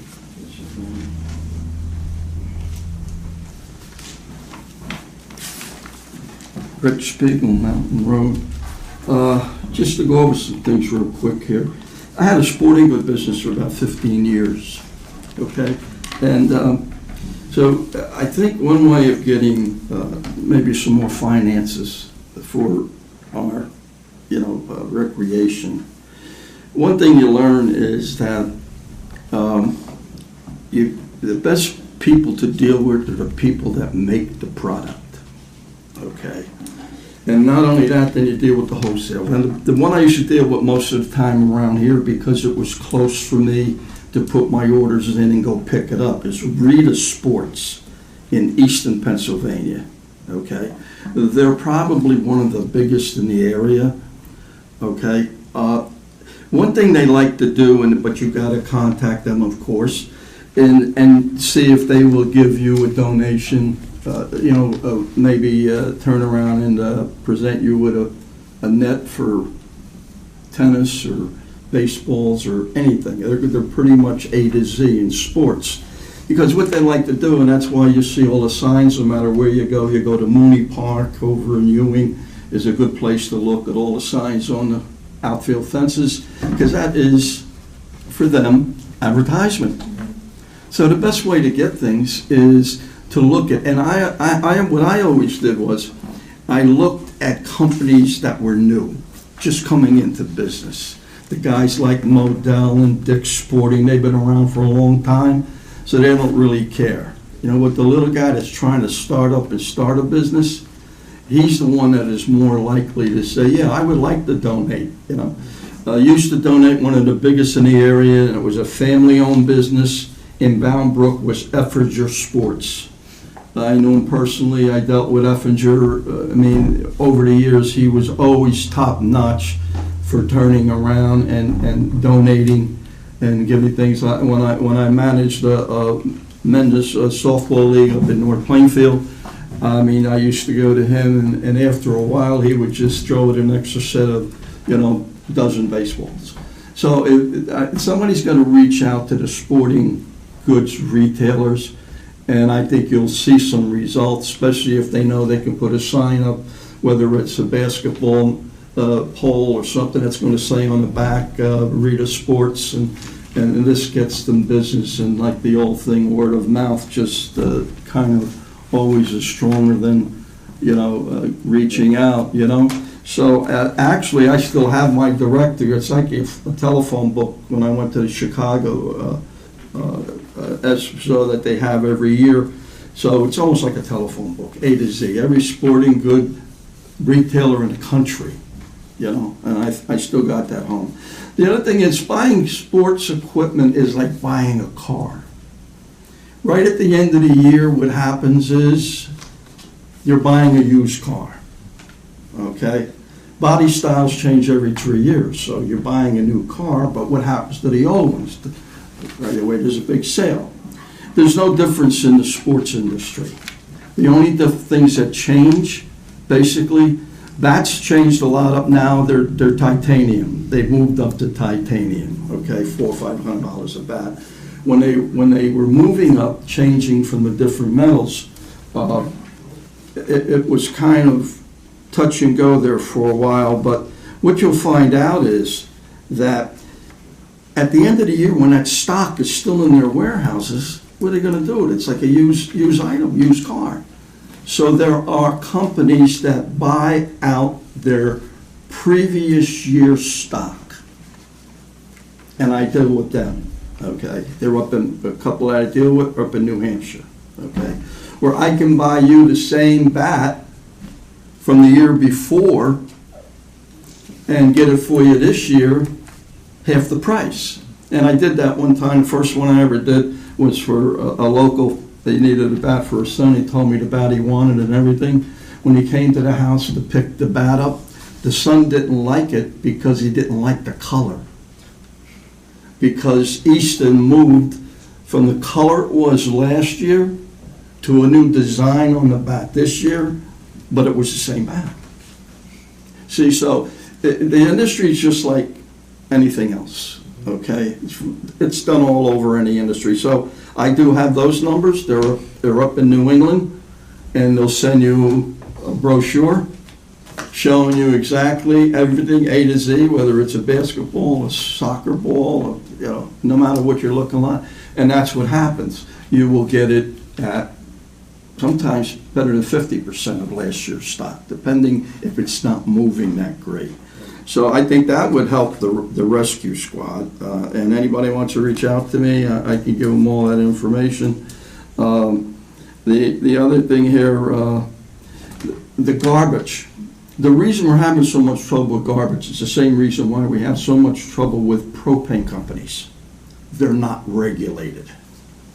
I have spoken for years with legislators of trying to get the propane companies regulated. And for some reason, they don't want to do it. Why, I don't know. Okay?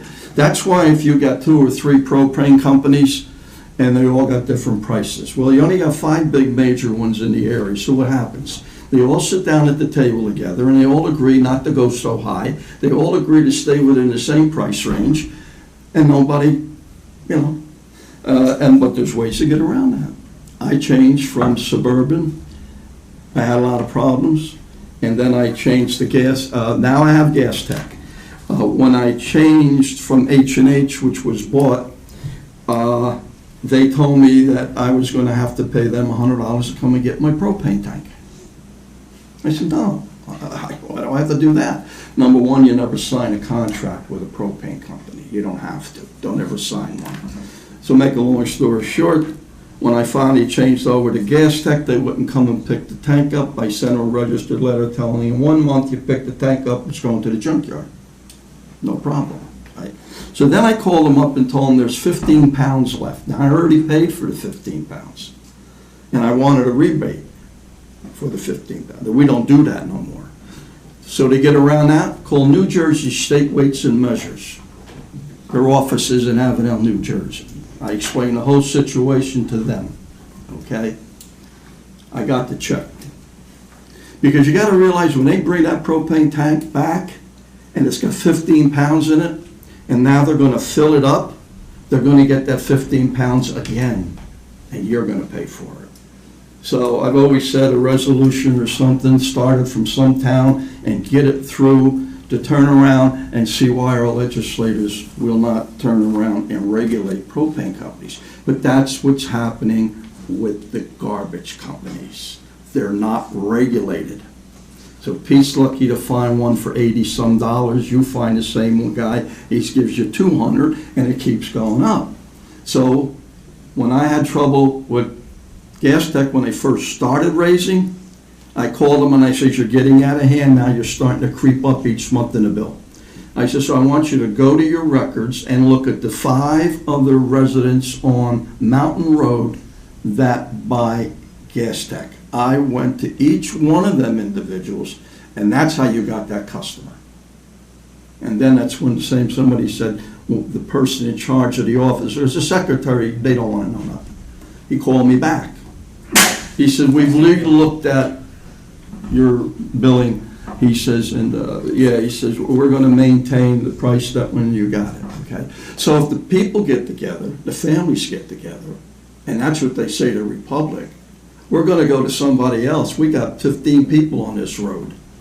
I'm going to tell you something, you're going to really see a big drop. Because like I say, they're not regulated. They don't have to. Until somebody decides to regulate them, it ain't going to happen. Rescue Squad, I think a way, and I found this out just recently when I was in the hospital in New York, and I was getting discharged. And they came in, and when I get you discharged, they come in and explain everything and what's going to happen, how much it's going to cost you. So they told me what Medicare paid. Okay. And after Medicare, they told me I would have to pay them $850 because they were going to bring me from Manhattan to Princeton Medical Center. Another $800 and some dollars. So I said to the girl, I said, well, I'm not going to pay it. I said, I'll tell you why. I said, because I'm going to call my rescue squad up in East Amwell. I'll give them the $800 before I'm going to give it to you. So what happened was she left the room and came back a little while later, and they actually decided to waive. And they waived it. They waived the extra $800. So when I got home, I spoke with, I'm sure you all know, Mike Gronkowski. I says to Mike, Mike, do you ever go to the hospital or pick anybody up and bring them home when they get discharged. Mike says, yeah, we do that. We do that a lot. I said, well, I wish I really would have known that. I mean, I threw it at the hospital not knowing it could be done. But maybe if we let our residents know, like we send notices out in the tax statements, I think if the residents had the awareness of the fact that when they have a family member or they go into the hospital and are going to get discharged and brought home, that if they call their local rescue squad to come and pick them up and take them home and make a donation to the rescue squad. Now, I think the rescue squad, I guess because they're a nonprofit, they can't ask for money. Am I correct? I mean, they actually can't come out and ask for a donation, can they? Yeah, they do. As a nonprofit, they can? Oh, all right, well, I'm just saying, I don't know. But I think that's another way of getting maybe some money to the rescue squad. I mean, when Mike told me they do it a lot, I thought to myself, well, you know, now that I know that, it'd be something to pass on, I think, and let the residents know for something like that, you know. So that's, and what you mentioned before about somebody offering you a coat for nothing, going to an affair. If I remember correctly, the New Jersey Administration Procedure Act, PL 1968, if I'm not mistaken, covers all that. Actually, I think if you do go, there's a form that you have to fill out if you want to take the coat, if you want to take it. But I think there is one, all right. Actually, and it's also under the New Jersey Powers of Legal Finance Board. The state has some, what is it? Local finance. Right, local finance is only. Advisory opinion. Yeah, right, all right. So we don't have a county advisory and we don't have a municipal advisory. So therefore, we are subject to the local finance advisory, am I correct? I guess so. Yeah, that's what it says. If you don't have a county and you don't have a local finance board, then you contact the New Jersey Finance Board, and they can give you the input on that. But I do know that, I remember reading that a lot about getting gifts, and I used to like to give gifts at Christmas time, give somebody, you know, I used to bring cookies in, I used to cook for everybody, but, you know, I think you'll find out maybe just adopt the state ones or make it more stringent. I think that's what you have to do, is you have to make it more stringent. Thank you. Thanks, you. Anyone else from the public? No, but if Rich, you want to make cookies at any point? He can't hear You you. can reinstate. All right, a motion to close to the public? Move we close. Second. All in favor? Aye. Okay. We don't have anything on the administrative report? You have to do bills of the evening, Bill, why do I always? because I didn't mark it underneath there. Thank you, Sue. All right, Because I did, it's on the second page. did you go through them? Yeah, Okay, I'm fine. okay. So can I have a motion to approve the bills of the evening? So move the bills of the evening. Okay. First, You can second. have it if you want. A second one if you want. Any questions? All in favor? Aye. The correspondence. Again, I look at the police report and I recommend that each of you take a look at it. I find this interesting. There are things that are going on in our township that I wouldn't expect to be going on in our township.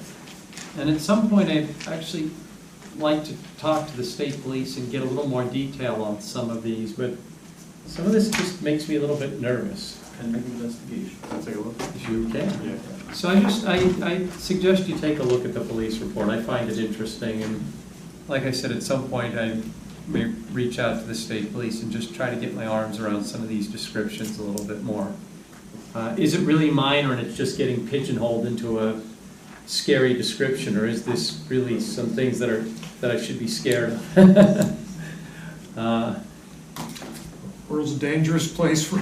Not East Amwell. This is why we moved to East Amwell. East Amwell is not a dangerous place. It's a safe haven. Just a bubble. Except when you wake up and see a groundhog running around on your deck, you know, it's looking in the window at you. Okay, do we have any questions on the correspondence? Could I have a motion to adjourn? So moved. Second. All in favor? Aye. We are done. Thank you. Take care, everybody. Take care, Carl.